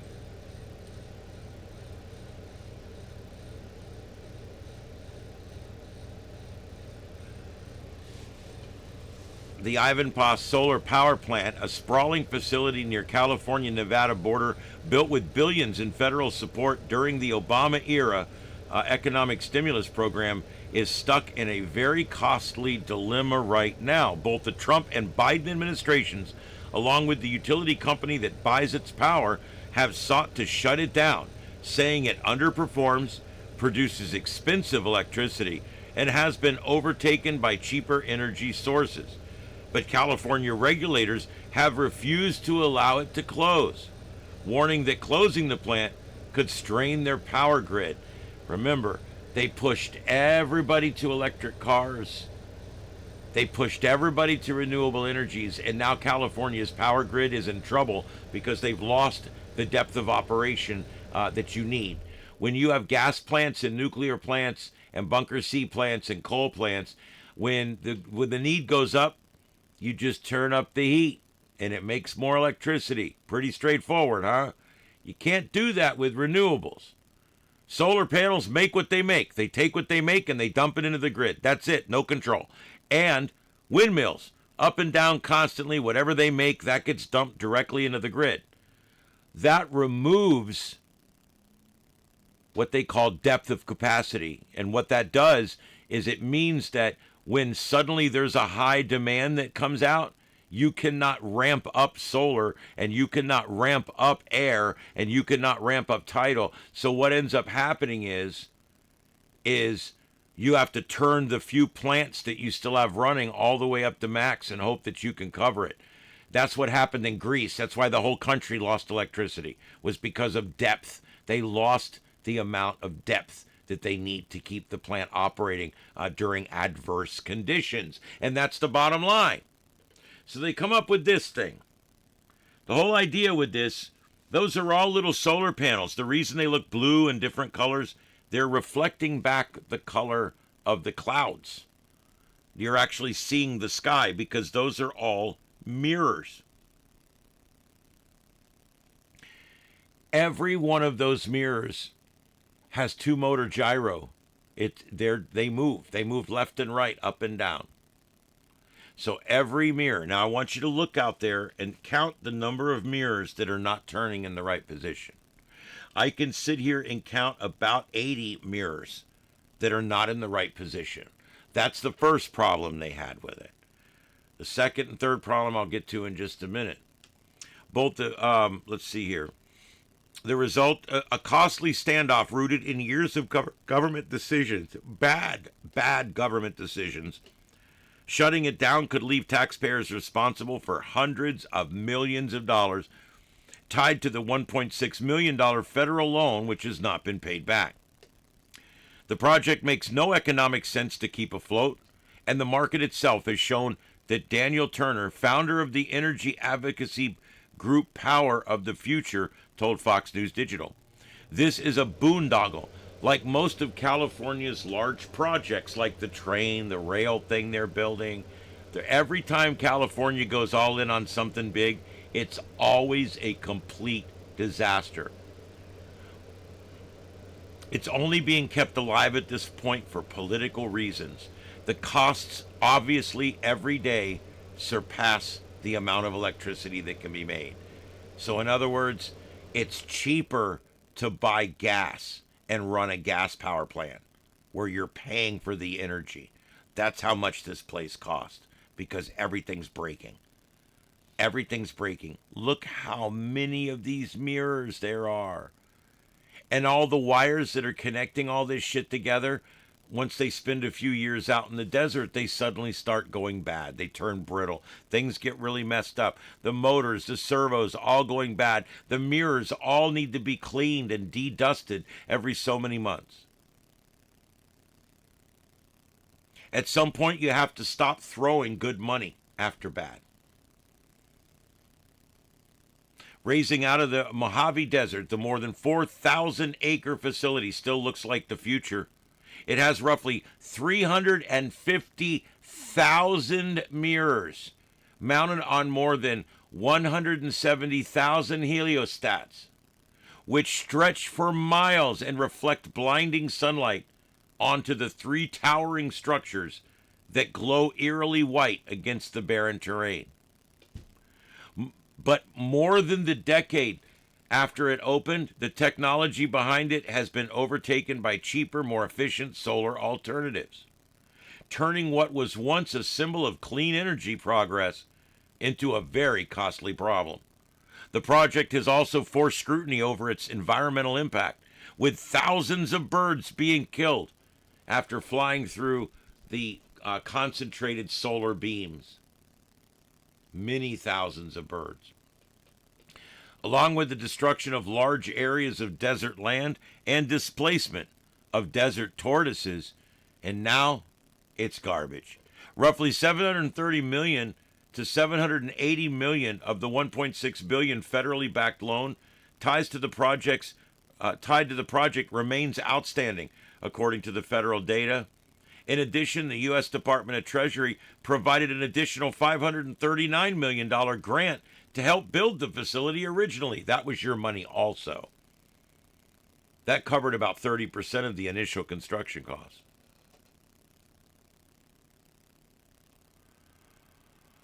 At the same time, other analysts estimate that the plant's electricity could cost customers roughly $100 million more per year than power from any of the other alternate sources. That leaves policymakers facing a stark choice: shut it down and risk sticking taxpayers with hundreds of millions, actually over $1 billion when you count the two figures, and passing on much higher costs of electricity to the customers that have also footed the other half of this bill. Critics are, if you're on the electric grid out in California, you're paying for this debacle twice: your federal tax money, state tax money, and your electric tax, your electric bill. You're paying 3 times for it. Even the federal government and the utility paying for the power have both tried to walk away, but California won't let them. Because remember, in California, it's always about the virtue signal. It's not about the result. It's about feeling good about the progress, but it's not about the result. Officials under both the Trump and Biden administration, along with Pacific Gas and Electric, which buys electric from the plant, have supported shutting it down. PG&E has described the contracts as part of an effort to reduce uneconomic resources in its energy portfolio, according to regulatory findings. The California Public Utilities Commission rejected efforts to terminate the plant's contracts, citing concerns about the grid's reliability and electricity demands, including the new demand being brought on board with the new AI data centers. In its decision, I'm looking over the cat here. Regulators warned that shutting down the plant could strand more than $300 million in taxpayer-funded transmissions and infrastructures tied to the project. Jesus. PG&E, meanwhile, has argued that terminating the contract would save customers money compared to continuing to use something that is actually more expensive than making electricity by other means. The dispute highlights the broader challenge facing the energy sector: how to balance reliability, cost, and past investments as demand rises and technology evolves. Standing near the site, the scale of the project is unmistakable. The plant uses technology known as concentrated solar power, in which computer-controlled mirrors reflect sunlight onto boilers atop nearly 460-foot towers, creating visible beams of concentrated light and causing the structures to glow brightly. The heat is then used to produce steam, which drives traditional turbines to generate electricity. When it opened in 2014, the technology was considered cutting edge. However, rapid advancements in photoelectric solar panels and battery storage have since made cheaper and flexible alternatives widely available. The project was fast-tracked during the Obama-era stimulus push because, remember, we don't care about how it works. We don't care about its functionality. All we care is that we felt good about signing the bill. It represents a significant scale up of relatively new technology, expanding from smaller pilot programs to nearly 400 megawatt facility, a leap that introduced uncertainties about long-term performance. But the industry moved on faster than expected. Cheaper and more efficient photoelectric solar panels, often paired with new battery storage technology, quickly overtook the concentrated solar technology used in this facility, leaving the plant at a competitive disadvantage almost from the start. The technology used is no longer really competitive with the new solar farm that uses conventional solar panels. And look, instead of moving light from one place to another, and then converting that light into steam energy, and then moving that steam energy from one place to another, and then driving a mechanical turbine with it, is crazy compared to just making solar panels that are more efficient and turning the sunlight directly into electricity. Anytime you convert power, anytime you convert energy, energy is lost. It's not destroyed, but it's lost. Okay? No matter what we do, if you run a 100-foot extension cord out to a bright light, that entire cord will get a little warm. That's energy loss. You got a 1,000-watt bulb at the end, but you're paying 1,300 watts to run it. The other 300 watts are being lost in the line. That's line loss. If it were water, we would call it friction loss. It's the same thing. And anytime you transfer one energy to another, or anytime you transport energy from one place to another, there is a measurable loss. And you have to overcome that loss by the process.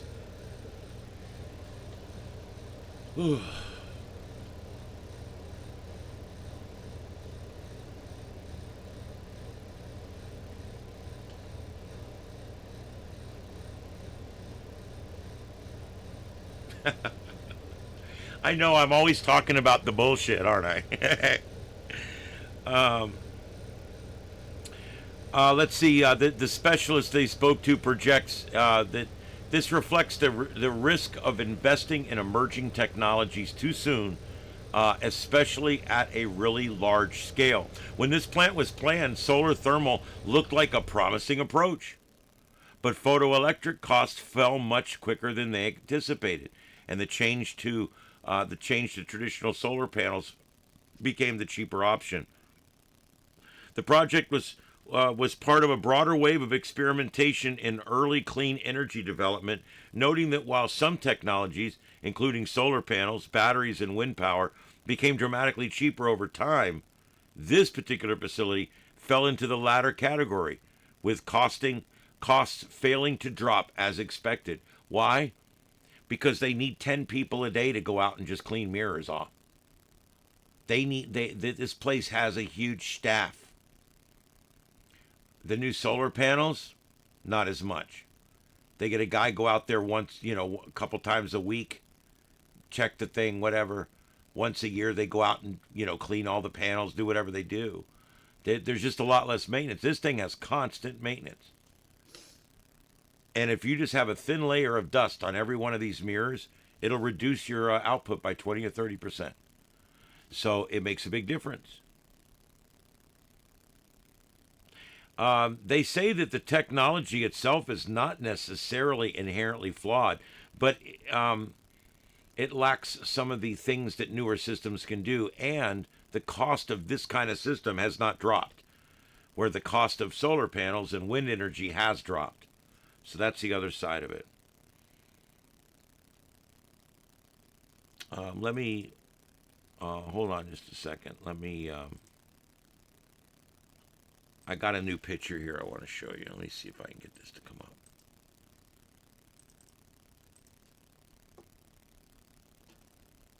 Oh, I'll get it to come up. Let me see if I can get it on here. Look at this. I want you to see the scale of these things. And they thought this was a good idea. Let's put 350,000 mirrors out in a dusty desert and have them concentrate a bunch of energy on these three towers. Oh, and by the way, we're going to kill shitloads of birds. Now, I want you to look down into that field and tell me how many of those, you can tell by just looking, how many of those panels are misaligned. I want you to look at them.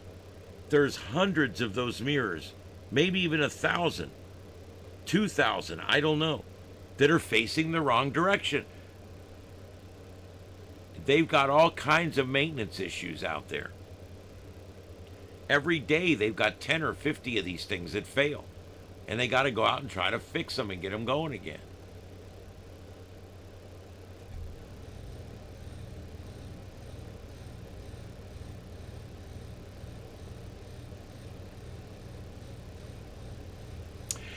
The only protests we've got going on, there is, I think I've still got a shot here. Yeah, this is what's going on in Portland right now. There's not much. Last I saw, there is a chopper up. Last I saw, there was 5 or 6 protesters out there. I don't know. Upper left is also the front of the building there. We've got a person holding a bisexual flag and a gay rainbow flag. So what's he protesting? He's in front of the ICE Center, and he's got an LG, he's got a bisexual flag, and then he's got a MMIW G2SLGBTQQIA+ flag, and he's carrying that as he's walking back and forth. So what do I assume? Of all the millions of people in America, one guy showed up, and what he's concerned most about is gay and bisexual things. Or maybe he's against deporting gay and bisexual aliens. Or maybe it's gay and bisexual people supporting illegal aliens. Or gays that hate ICE. Or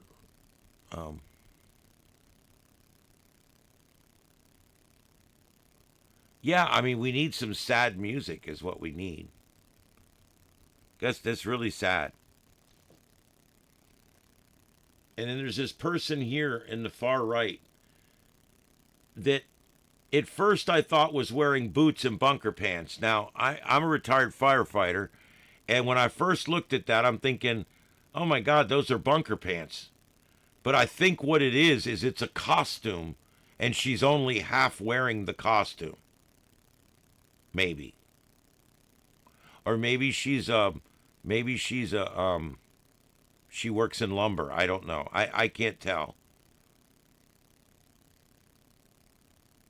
And I say she because I don't know.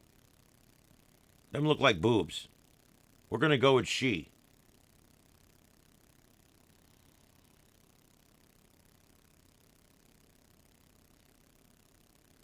Yeah, I mean, like I said, I read you guys, I'm not going to go through it again, but I read you guys that amazing list of all the different flags and all the different things we saw on the signs. It's crazy.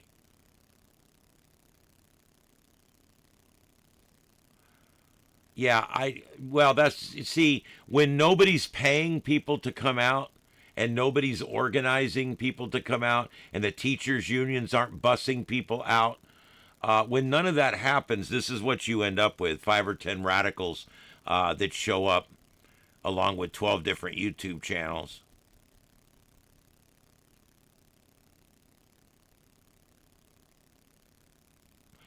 But at least the bisexuals and the gays are being represented tonight. They got to come up with a chant that goes with MMIW G2SLGBTQQIA+. How do you put that into a chant? Hell no, we MMIW G2SL. No, it doesn't work. How are you going to put that into a chant?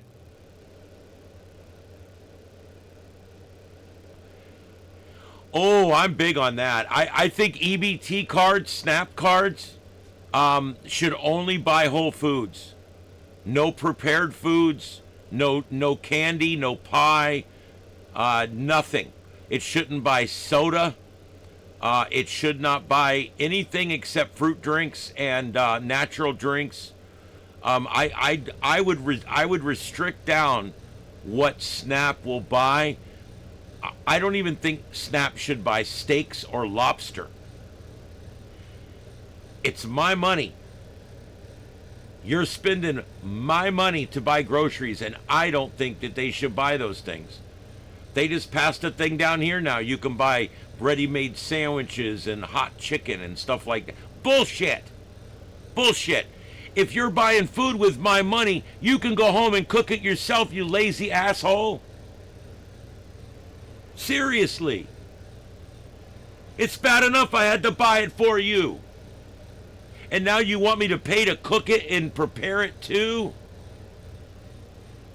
I don't mind giving people benefits as long as there's a sunset. There always has to be a sunset, or I don't agree with it. I think you should get 2 years of SNAP benefits in your life. And when it's up, it's up. Each of your kids get 2. And then when they become adults, they get 2 more. And that's it. Each human gets 4 years of SNAP benefits. Because look, as long as you're getting those benefits, you're never going to fix the problem. It's tough love. And if you make the benefits enticing, like, hey, buy candy bars, buy lobster. They just caught this couple down here in Florida. They walked in and they had $150 on their SNAP card, and they bought $150 worth of crack lobster, some kind of bullshit lobster. I don't know. I don't eat sea-roving crustaceans. Some kind of very expensive lobster. And they bought it on their EBT card. What are we doing? That's my money. I bought them lobster, and I'm here eating frozen dinners. God, I hate that. No chips, no snacks. Milk, juice, just the basics, man. I would allow things like hamburger meat. I would allow things like pork chops. I would allow things like sausage, maybe bacon. I mean, I can allow, I'm not trying to be a total prick, but you, by God, can go home and cook it with your lazy ass. You're too lazy to get a job, but now you're too lazy to cook it too. Yes. And people who need SNAP benefits, whether you're on them or not, people that need SNAP benefits are the ones that should be pissed about this.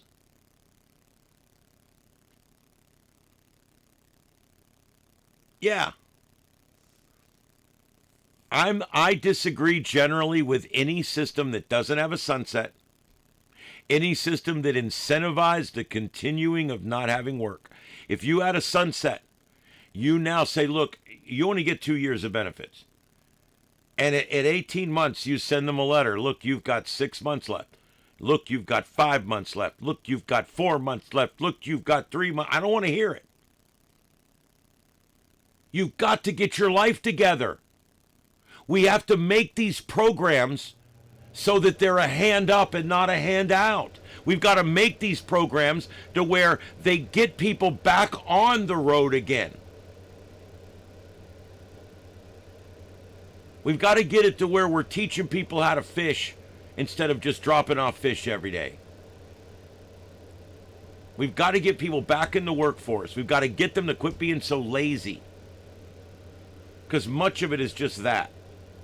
Now, if you need the benefits, I'm obviously not talking about you. If you can't work legitimately, I'm not talking about you. I'm all for these benefits for you. I'm all for disability, as long as you're disabled. It's the people that abuse it and use it, and those are the ones I can't stand it. I just can't. Because one day I might need it, and it's not going to be there for me. And I've paid into it my whole life. I pay everything. Well, we don't have state income tax down here, but I pay all the other taxes that you guys pay. And I don't want to pay to feed people that are lazy because they don't want to work. When you enable somebody, they never get better. And our whole government is an enabler. Our whole government, they like to keep you on the tit. Because as long as you're on the tit, you're subservient and you're compliant.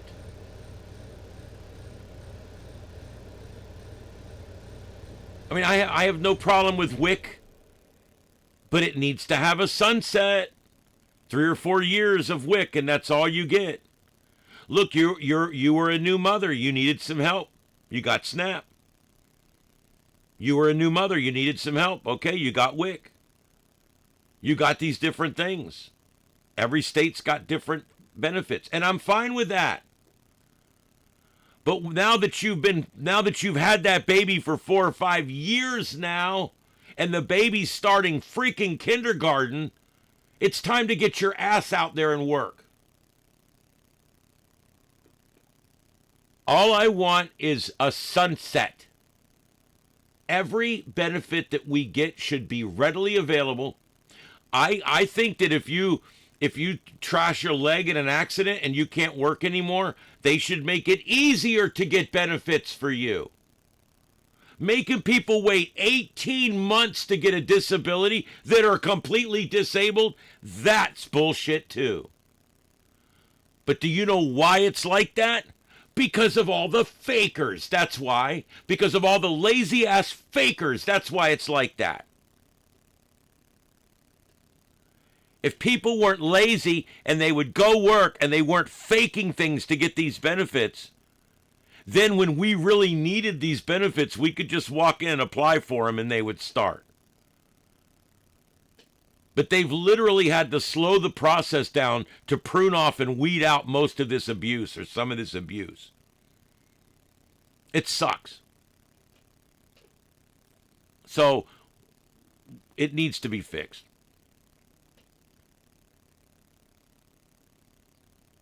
Deploribus, I don't think I've paid that much, but yes, I did. I was a fire chief for a while. I made great money. I've made pretty good money in my life. And yeah, I've probably, I easily have paid in $200,000 or $300,000 in Social Security. And I've never used a penny of it. And when I retire, I won't get even that back. They'll divide that out, and by the time I die, I won't even get half of it back. Social Security is the only retirement program in the world where you pay more in than you get back a lot of times. And that's not right. I mean, if you think if you get a private retirement program, they invest that money so that when you get out and you retire after 30 years, that money, that first amount of money from the very first day will have been earning interest for 30 years. The government's not like that. You're lucky if you can even break even with the government, much less what they've made on your money all this time.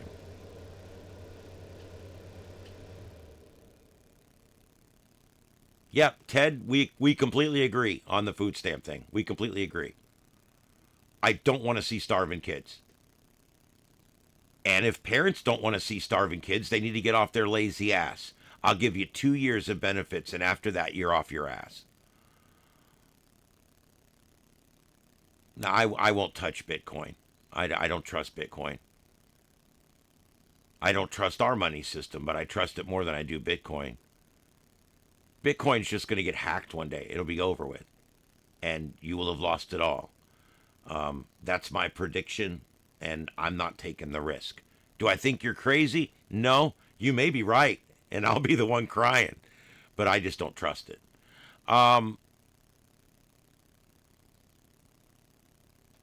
Okay, Himdall, is it Himdall? I think I pronounced that right.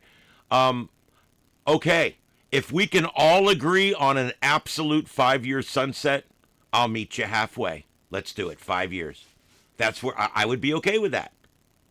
We have to have some kind of sunset. I don't know why it would take you 5 years to get your life straightened out and go get a job. The few times I was laid off by the radio station. 2 nights later, I'm driving a scan car for a repo company. You do what you got to do in this life. 9 months later, Jim hired me right back. As soon as a job came open, they wanted me back. It happens. But you pick yourself up and you go. 2 days later, I was out working already. I never had a lull in pay. I don't understand these people that, I just can't find a job. Bullshit. They're hiring at the convenience store at the top of your street. Every place in town is hiring. We've got unemployment down here down to like 2% or something, and those are lazy people that don't want to work. Those are people that feel like they won't work below their class or whatever. Those are the people that you end up counting as unemployed. The truth is there's a job here for every single person that lives here. There's enough work for everyone. Without the illegal aliens. Yeah, there's enough work for everyone. And everything gets done. You know, when people say they can't find a job, no, they don't want to work. That's the bottom line. There's plenty of jobs. That's the repo scan car company I just talked to you about. They got those in every town. Just look it up. It's a great job. You drive a car. They give you a brand new car. You drive around for 8 hours all night. You just drive through all the neighborhoods scanning all the tags so they know where the cars are when it comes time to repo them. Yeah. I love it because it was the middle of the night. I got to eat at Wawa in the middle of the night. It was fun. I liked it. It was a great job for like 9 months. And then I went right back to work. I've never been unemployed for more than a week or 2 weeks at the most. I just don't understand people. I right now have a job. I have 3 clients on the side. I build websites for other clients. And I have this monetized YouTube channel. I'm always working. I'm constantly working. And I don't understand people that won't go out and work. I don't know how you live with yourself. I know I'm preaching to the choir. I know. But this is my commentary. It doesn't apply to most of you. It may apply a little bit to some of you. Doesn't mean anything. It's my thoughts on this. That's all. I don't know. I'm not mad at people. I don't hate people over it. But it aggravates me because it's my money. All the taxes I pay. You know, I'll pay $12,000, $14,000 a year in taxes. $15,000 a year in taxes. Between gas tax, road tax, insurance tax, cellular and communication tax, internet tax, electrical tax, sales tax, tax on all county services, tax on goods. When you start looking at it, I will spend $15,000, $17,000, maybe as much as $20,000 in a year. And Florida's one of the lowest tax states. Some of you guys have to add 5, 7, 10% state income tax on top of that. And some of you, it costs twice as much to get anything done as it costs me. I just renewed my driver's license for 8 years for $50. Some people are telling me it's $200 or $300 in their state. And despite all of that, I still spend $15,000 to $20,000 a year in some kind of tax. That's ridiculous. And after all that, I got to go to the store with what's left and pay cash for mine. And I'm not Somali, so I don't get free daycare. I don't know. It does bug me. I just went to Walmart today, and between me and my cats, I spent $250. That's 2 weeks worth of supplies for one guy and a bunch of cats. And that's ridiculous.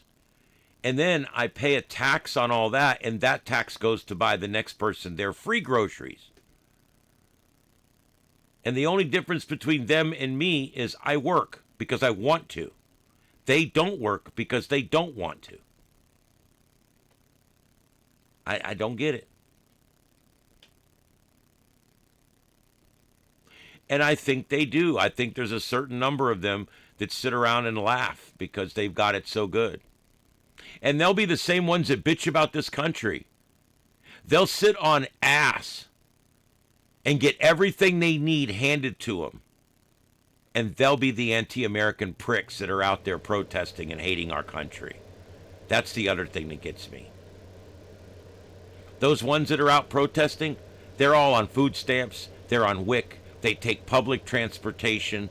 They don't pay anything on income tax, state or federal. They've got it made. They get Section 8 housing, and they're out there bitching because they hate their president, they hate their country, they hate capitalism.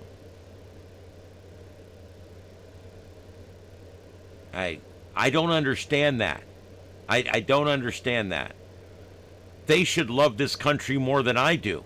This country's given them a free damn ride.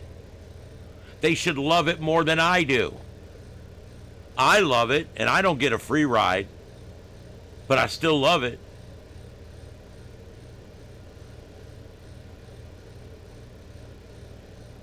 It's my fault. If I was Somali, I could have gone to the Leering Center, and I could get free daycare, free health care, free everything. Yeah. It's crazy, isn't it? All right, guys, last call for the chat room. Go ahead and put it in tonight. I've covered a lot of different topics tonight. Put in any final remarks that you'd like to talk about, and we're going to go. Looks like we're up to 5 protesters now. We've got the all-inclusive flag. That's the one you see on the right there in the upper left. That's the all-inclusive. It has the O, which I think stands for butthole. I'm not sure. And it's got all the different stripes this way and all the different stripes this way and this way. What that means, the stripes going down mean... FMMIWG2SLGBTQQIA+. And then the ones from the back to forward, the ones that go like this, stand for all the different oppressed people that are around. So even if you're not gay, if you're black, it still counts. The only people that flag doesn't represent is straight white men. So everybody else, you're covered. Straight white men, forget about it. The other flag you see there is like a light blue and a light pink and a gray. That is the bisexual flag. We know that from my lesson on sexual flags the other day. I think everybody learned that there is actually 50 different sexual orientation flags now. There's 7 different variants of just the rainbow flag at this point. There's flags for trans and flags for this and flags for that and flags for liking one hole and flags for not liking another hole. There's a flag for everything now. It's crazy. All right, let's see.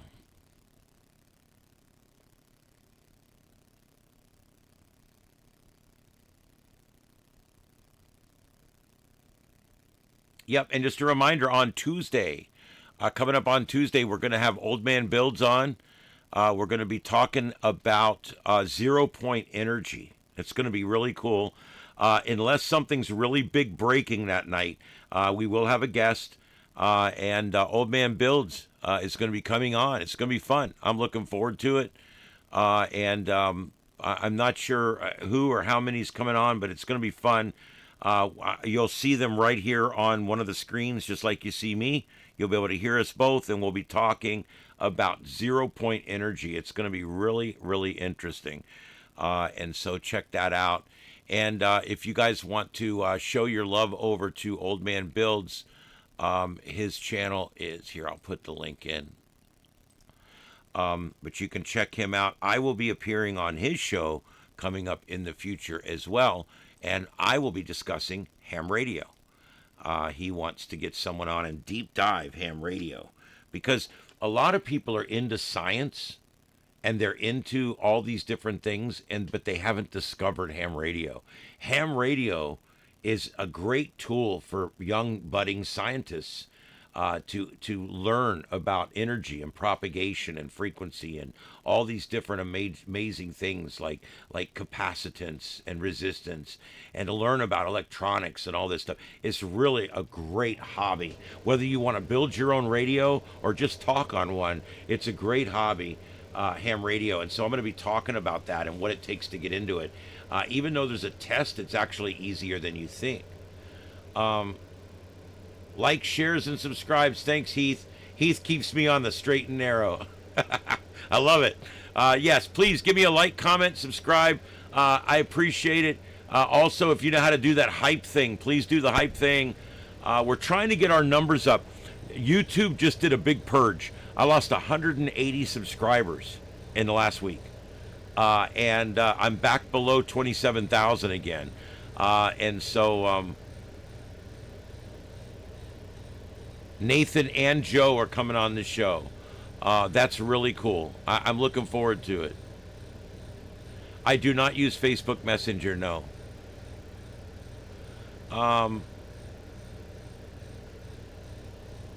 Yep. Please don't forget to like and subscribe. All right, and that's it. Tomorrow, I'm going to be monitoring in the morning, and then I monitored the news all day today. Nothing happened. It was a quiet day today. I was ready to go live. I was literally sitting here. The thing was booted up, ready to go, and I just worked on a bunch of other things because it never happened. Tomorrow, I'll be watching again in the morning. I'm going to take Mom to lunch. We're going to take a little bit of an extended lunch tomorrow. We may go out to Sebring. I'm not sure. But we're going to take a little longer lunch tomorrow. And then I'll be home around 3 in the afternoon. So if anything does break after 3 p.m. Tomorrow, we will be covering it here on the Sights and Sounds of Earth with a special edition. If not, as always, we'll be on tomorrow night at 9 p.m. And I'll have some more great topics to discuss. Also, I'm starting to work on paranormal topics. I've got a survey started. I'm going to be sending you guys in the next few nights, you'll get a link to a survey. And you'll be able to click which of the 30 or 40 different topics you guys want to discuss.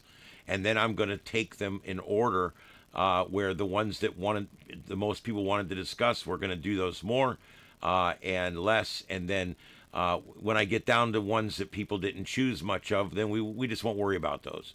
I think it's good. There's a lot of people into different aspects of the paranormal. And so I kind of want to know where we want to land. I'm more of a ghosts, UFOs kind of guy, but I'm not really that much into all the other stuff. The conspiracy theories interest me, but I can generally reason and research my way out of those.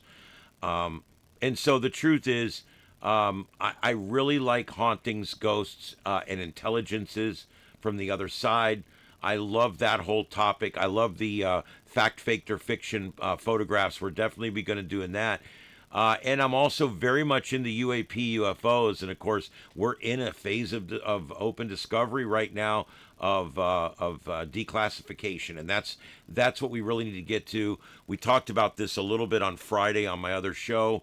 Declassification, another level, another wave of declassification is coming. Donald Trump has announced that he's going to be declassifying another big batch of the UFO stuff, and we'll know a lot more even than what we know now about what the government knows and has known. Are they going to roll out the craft that they got in Roswell? No, I don't think that that's anytime soon. But we are getting more and more disclosure.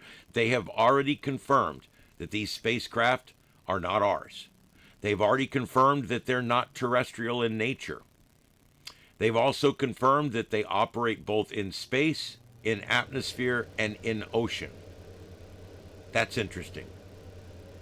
They have seen these things come in from space, move around at Mach 25, turning at speeds that would turn our equipment into powder and our bodies into liquid. And then they see them go into the ocean at a very high rate of speed. And I do believe that if they have a base of operations anywhere, it's going to be in the oceans because it's the one place we really can't look. If you're going to hide from us, why would you hide in space? We can look at space every day. We've got high telescopes. We've got orbiting platforms. We've got everything looking at space constantly. But nobody's looking in the oceans. So if you've got spacecraft that can fly down into the water, that's the place to hide. You could have an entire base down there and we would never find it, especially if you get down to critical depths. So there's a lot to talk about there. So I do want to get into that. Now, when we get into spirituality, we get into, like you just said, levitation, which would be tables rising off the ground. As we get into spirit talking and EVPs and listening to the dead. I'm very much into that stuff, but from a scientific standpoint. I told you I had a group of 4 people that do seances in Talladega, and I had talked them into doing the seance with us, and we were going to document it with cameras. They walked in and saw that we were installing cameras under the table, and they freaked out and they left. And that, to me, ruined their credibility. And so, do I believe in it? Yes. But I have to be very leery about it. We've had several situations. We had one haunting we went and investigated, and the people were faking it. They were faking it. We had another one we went to that the people were just drunk. It was a bar. And they were just drunk. And the owner got almost into a fist fight with us out in the parking lot because we wouldn't say that everything we captured was a ghost. Ghost hunting is a strange thing. I had some great places that we did some great ghost hunting at, and I had some really messed up ones too. I would love to have a medium on the show. I'm okay with that. I believe in mediumship to a degree. I do believe that I do believe there's intelligences that do communicate with us. Who they are or what they are, we can't prove, but we almost can prove that there is some kind of intelligence at work. A lot of times what these mediums come back with is beyond the random chance, meaning that if they were to just guess 10 things, they would be wrong 80 or 90% of the time, yet they're right 50 to 60% of the time. The numbers bear out that there must be something at work here that's increasing the odds. And so I work from that angle. But there's a lot in there. And I also tend to upset some of the paranormal people because I try to stay as analytical as possible. And I'm willing to poo-poo shit if it's poo-poo. I think anyone that's not willing to poo-poo something, not willing to say, no, I don't think that's a ghost. If you're not willing to say that, then you have no business in the business.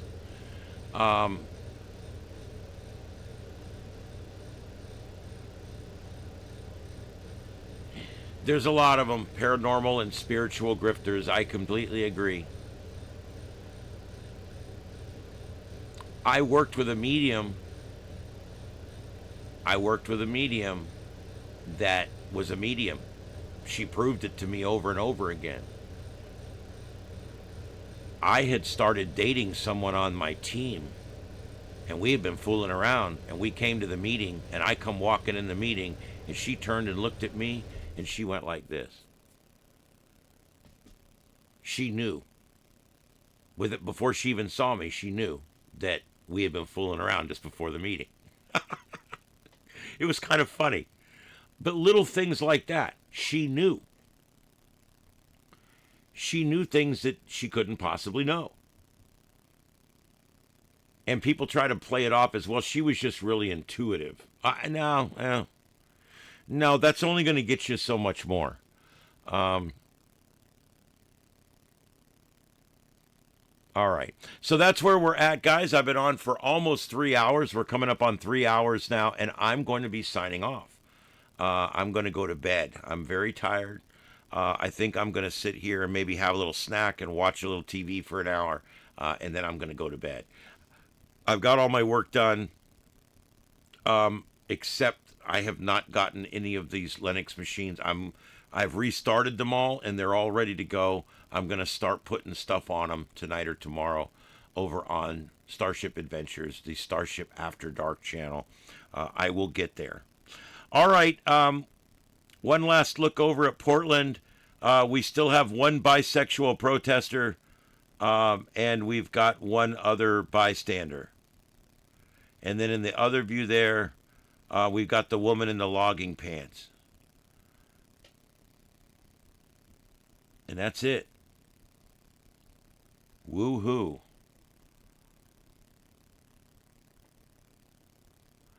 The time traveling stuff is very interesting to me. As a matter of fact, we will do that. I've already got that on the list.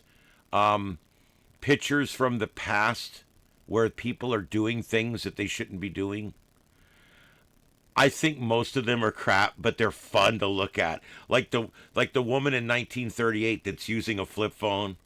that some guy that's wearing a suit that's out of place and he's carrying what looks like a photomatic camera or something. That I don't know. There's some neat ones, and we'll pull a bunch of those and we'll do that one night. People out of time. And then what we'll do is I'll put the photo up. Just the same thing with ghost photos, the same thing with UFO photos. We're going to talk about it. We're going to put it up.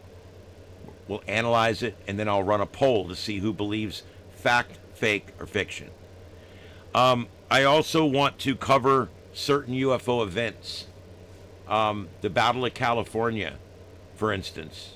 I think it was called the Battle of Los Angeles, the more I think about it. Oh, let me see. I always get it mixed up. Is it the Battle...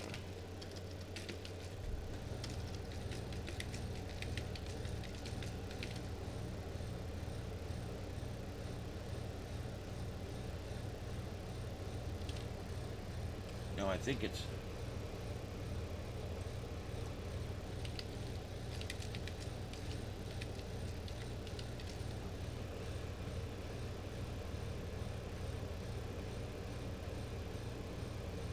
There it is. The Battle of Los Angeles was a 1942 false alarm during World War II.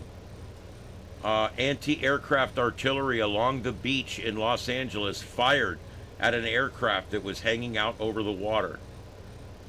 They thought it was a Japanese attack, but whatever they were shooting at had a deflector shield. It occurred on February 24th, overnight into the 25th, 1942, less than 3 months after the U.S. entered World War II, following an attack on Pearl Harbor. Tensions were high on the coast due to fears of Japanese attacks. Radar detected unidentified objects about 120 miles west of Los Angeles. Air raid sirens sounded at 2:25 a.m. along the Los Angeles coast, and a citywide blackout was ordered. At 3:16 a.m., the 37th Coast Artillery Brigade began firing 50 caliber machine gun and 12.8 round anti-aircraft shells into the air over the water off the coast. Over 1,400 rounds were originally fired over the next hour, with searchlights illuminating the night sky. Reports of an enemy craft, bombs, paratroopers flooded in, though no actual planes were ever reported or ever seen. The chaos caused 5 civilian deaths, 3 from car accidents during the blackout, and 2 from heart attacks. Buildings and vehicles were damaged by shell fragments, and thousands of residents witnessed the dramatic display of tracer bullets and exploding shells.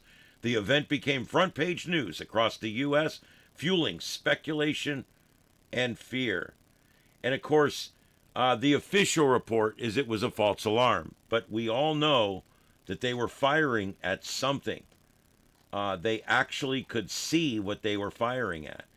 And there's a lot of different images out there. A lot of them have been enhanced. A lot of them are grainy images. But you can see here. I'll put up on my expanded screen here. This is kind of what it looked like. And you can see here in these pictures that were captured, there's something that is illuminated in the middle there. And that's what they were fighting at. That's what they were firing at. And they were firing a shitload of anti-aircraft that was going up. These are all photographs of the time.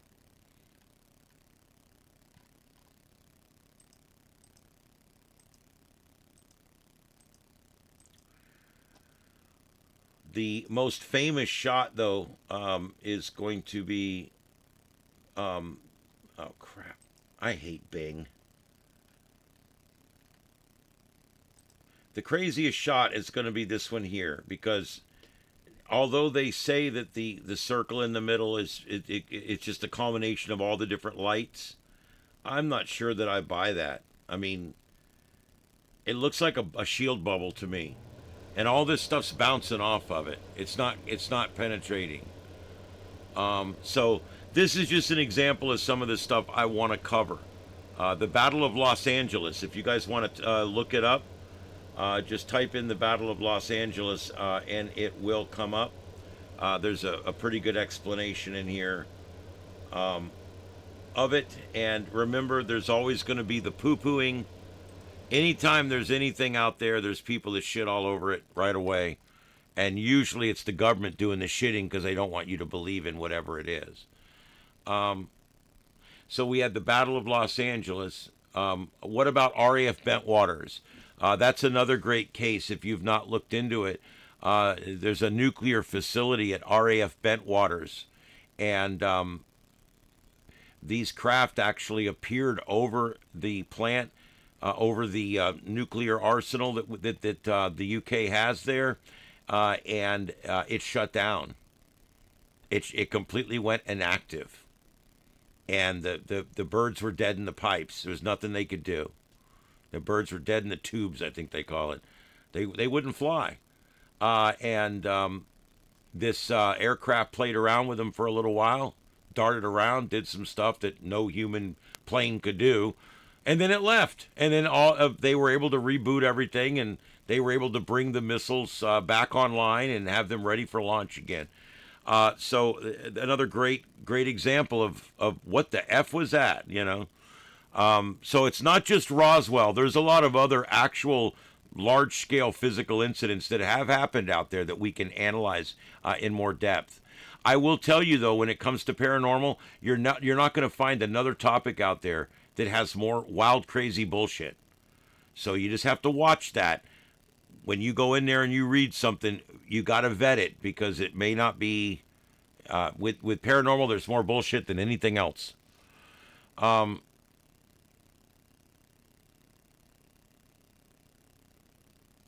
Yeah, RAF Bentwaters. All the missiles went offline. All of them. While this craft was flying overhead. It was them testing to make sure they could shut us down if they need to. They didn't want to destroy the systems. All the systems came back online without repair. But just the fact that they could take it offline and then allow it to go back online. You know, we could shut down that nuclear plant just like they did. But if we do it, we're going to do it with an EMP pulse, and you ain't turning it back on. It's dead. Dead in the water. They have a way, apparently, of turning it off, but they don't damage it when they do it.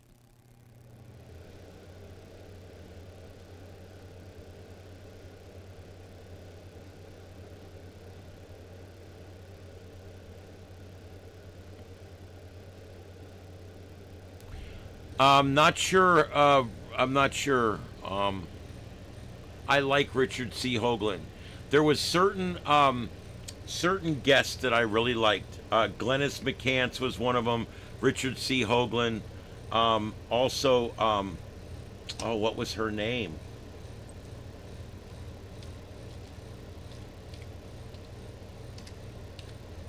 Linda Moulton Howe. Linda Moulton Howe was my other favorite one.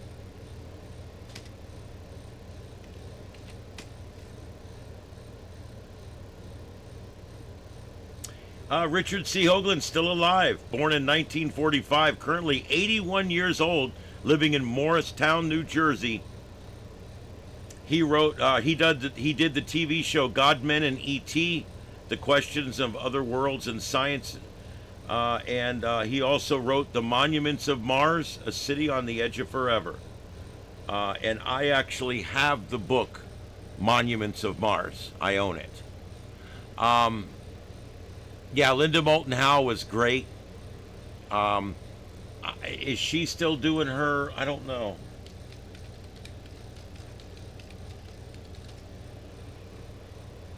She's still kicking. Earth Files. She's still doing Earth Files. Yep, she's still doing it. God bless her. Yeah, if you're into the paranormal and you don't know this website, there it is. Please use it. She is an investigative reporter that does exclusively paranormal. She's up there though, boy. She's been around a long time. Linda has. She's doing good though.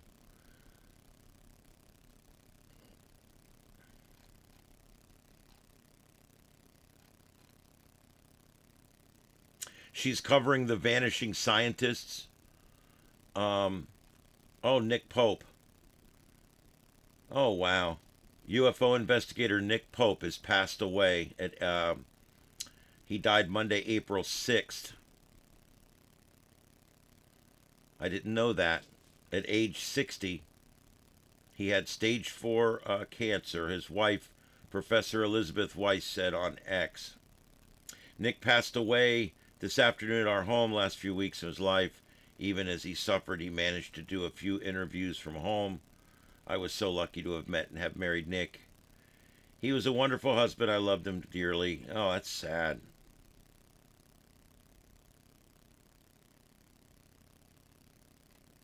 That sucks.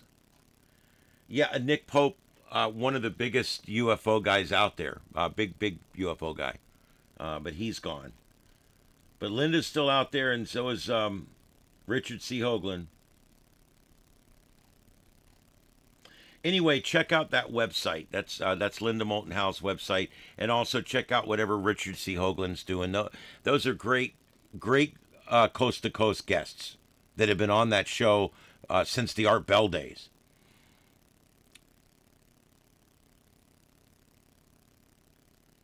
Yes, the Philadelphia Experiment. I've heard Al on the show.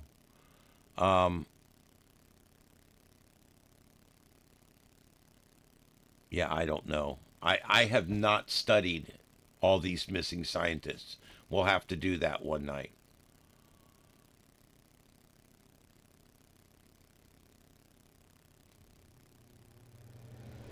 Well, Dispatch, I mean, you're not always going to agree with these people. A lot of them are just out there, and it just happens to be the truth is out there sometimes too, and they find it.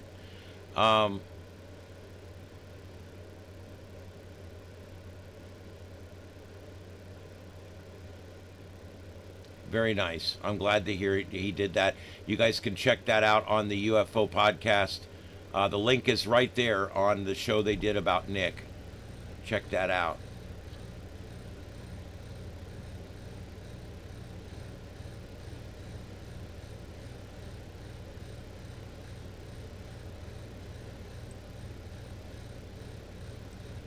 I don't really have an opinion on Jesse Ventura. I really don't play around much with all that. I don't care about all that. Hulk Hogan was neat, and I like Roddy Piper because he was in that movie Alive, but I never, or They Live, but I never really got into wrestling. I was never a wrestling guy. Jesse the Body Ventura.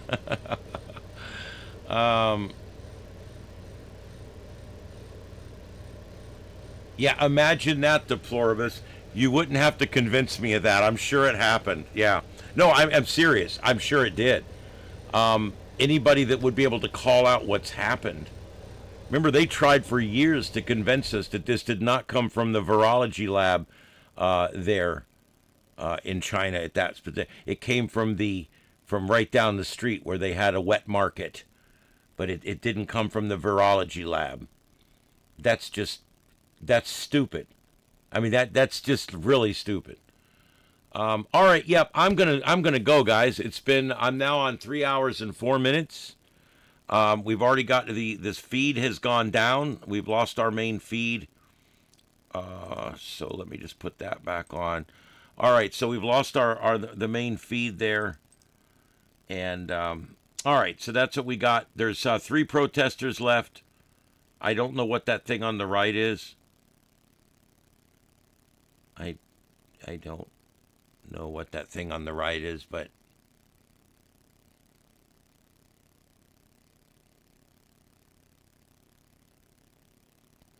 all right, everybody. That's going to be it for tonight. That's my 3 hour and 5 minute broadcast for tonight. Mama Bleep's already asleep, so it's time. Yeah, wake up, Mama. Come on. All right. Guys, I'll see you guys next time. All right? We'll play a song on the way out, and we'll see you guys later. I've had some people asking me about the songs. I'm going to update the thing tomorrow night. I'll put the link back out again. I've added about 10 more songs to the library, so I want you guys to have those.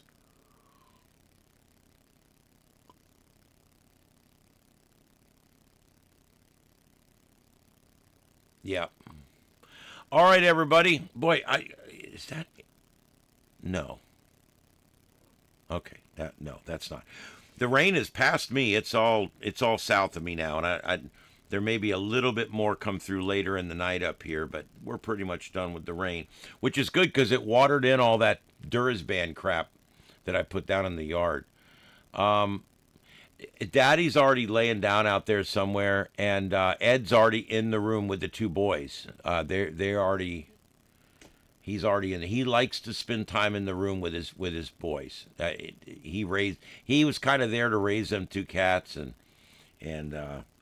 he spends about half his life in that room with those two boys. He loves it in there. The boys are getting the day out tomorrow. I give them the run of the house once a week. They get a whole day where they're out, because they're in my room a lot of times, day after day. So I like to give them as much stimulation as I can. They got big windows they can look out. I play them stuff on TV sometimes, but I also still give them out time. I let them out in the yard for about 20-30 minutes till they start trying to get away, and then I also give them the run of the house once a week. Oh, really? I didn't even realize Jesse Ventura was doing all this. I know that he got into politics briefly, but yeah. All right. Yep. Mama, where'd you go? All right. Well, she took off. I don't know where she went. All right. One quick last check of the news here, just to make sure something didn't happen while we were talking. Nope, everything's the same. Boy, that Gavin Newsom is starting to melt down. We'll talk about that later. He's not doing well. He's freaked out on Rogan now. His wife's a real piece of liberal work. I almost think he's talking himself out of the presidency right now. And he's their heir apparent at 19%. Holy crap. All right, anyway, we'll leave that there for another night. Everybody, my name is Ian. This is Starship Adventures, the show, the sights and sounds of Earth, right here on Starship Adventures. And we will be back tomorrow night at 9 p.m. for another installment of the show. I hope you guys enjoy it. Until then, I'm going to leave you with a cool song that I made the other day. Let's see, I got it right here. I got a song here, and then we're going to do the closer. So about 10 minutes, guys, so you guys can finish talking in the chat room and all that. Everybody have a great night out there and a pleasant tomorrow. 7 threes, everybody. 7 threes. May 1st, 12/26, while real Americans work, some are out there waving red flags. This one's for the patriots.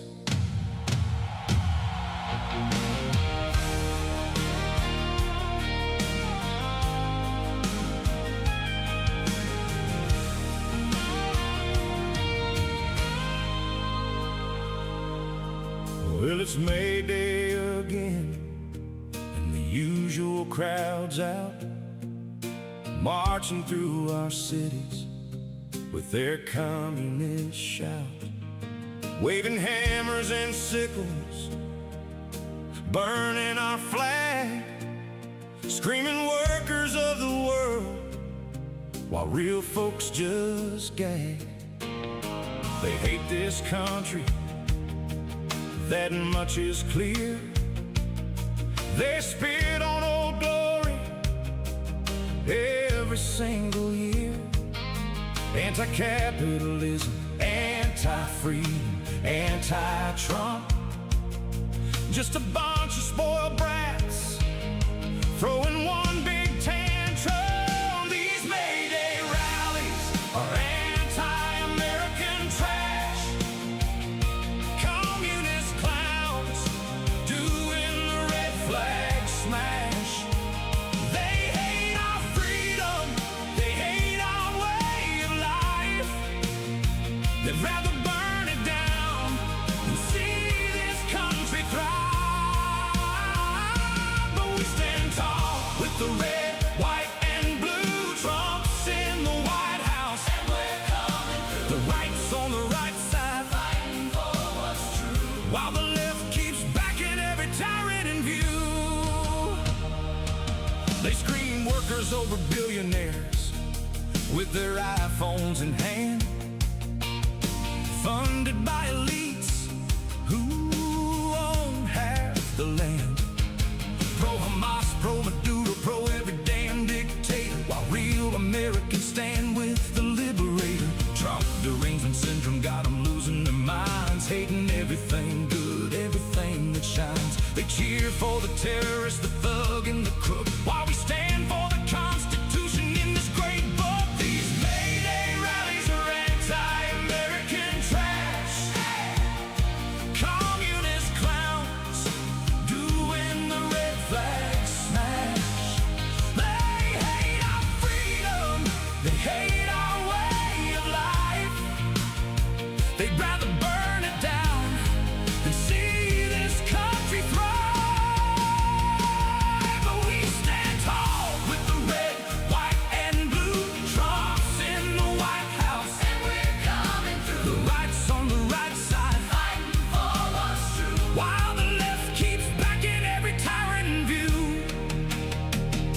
They shut down cities, block roads, and hurt working folks, while real Americans keep the engine full throttle and stoked. They want open borders, they want chaos and pain. They cheer when America's losing the game. From New York to LA to Chicago town, they're out there screaming death to America with a frown. But we built this nation with blood, sweat, and tears, and we ain't letting these radicals steer. The right fights for freedom, for God and for country. We stand with the good guys, the righteous, the plenty. The left always picks the wrong side of history. They fight from the moral low ground, that's their misery. They back the oppressor, the terrorist crew,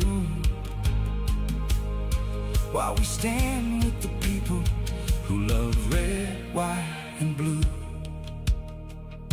So wave your flags higher, patriots don't bend. These May Day losers don't speak for real Americans. They're a loud, angry minority throwing their fit, while the silent majority's sick of their shit. Trump's making us strong, bringing jobs back home. They scream in the streets cause it hurts the syndrome. We love this country, we'll fight for her still, the greatest nation, and we always will. These May Day rallies are anti-American trash. Hey! Communist clowns doing the red flag smash. They hate our freedom, they hate our way of life. They rather burn it down than see this country thrive. But we stand tall with the red, white, and blue. Trump's in the White House, and we're coming through. The right's on the backside, fighting for what's true. The left's on the wrong side, and we're coming for you. Yeah, we're the good guys. God bless America. God bless Donald Trump. And to hell with your communist May Day dreams.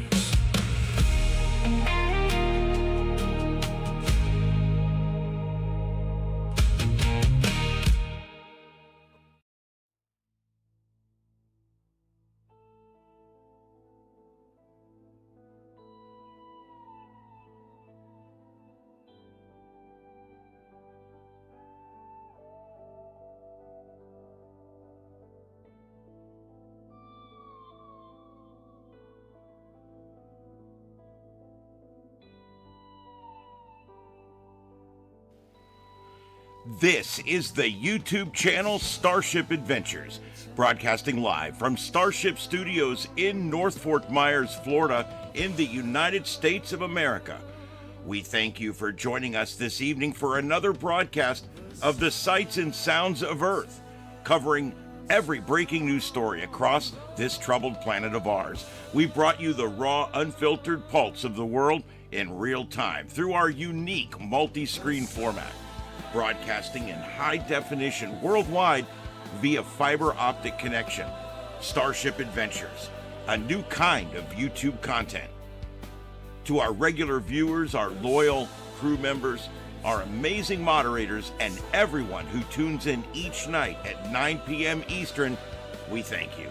Your support keeps this independent voice alive and well.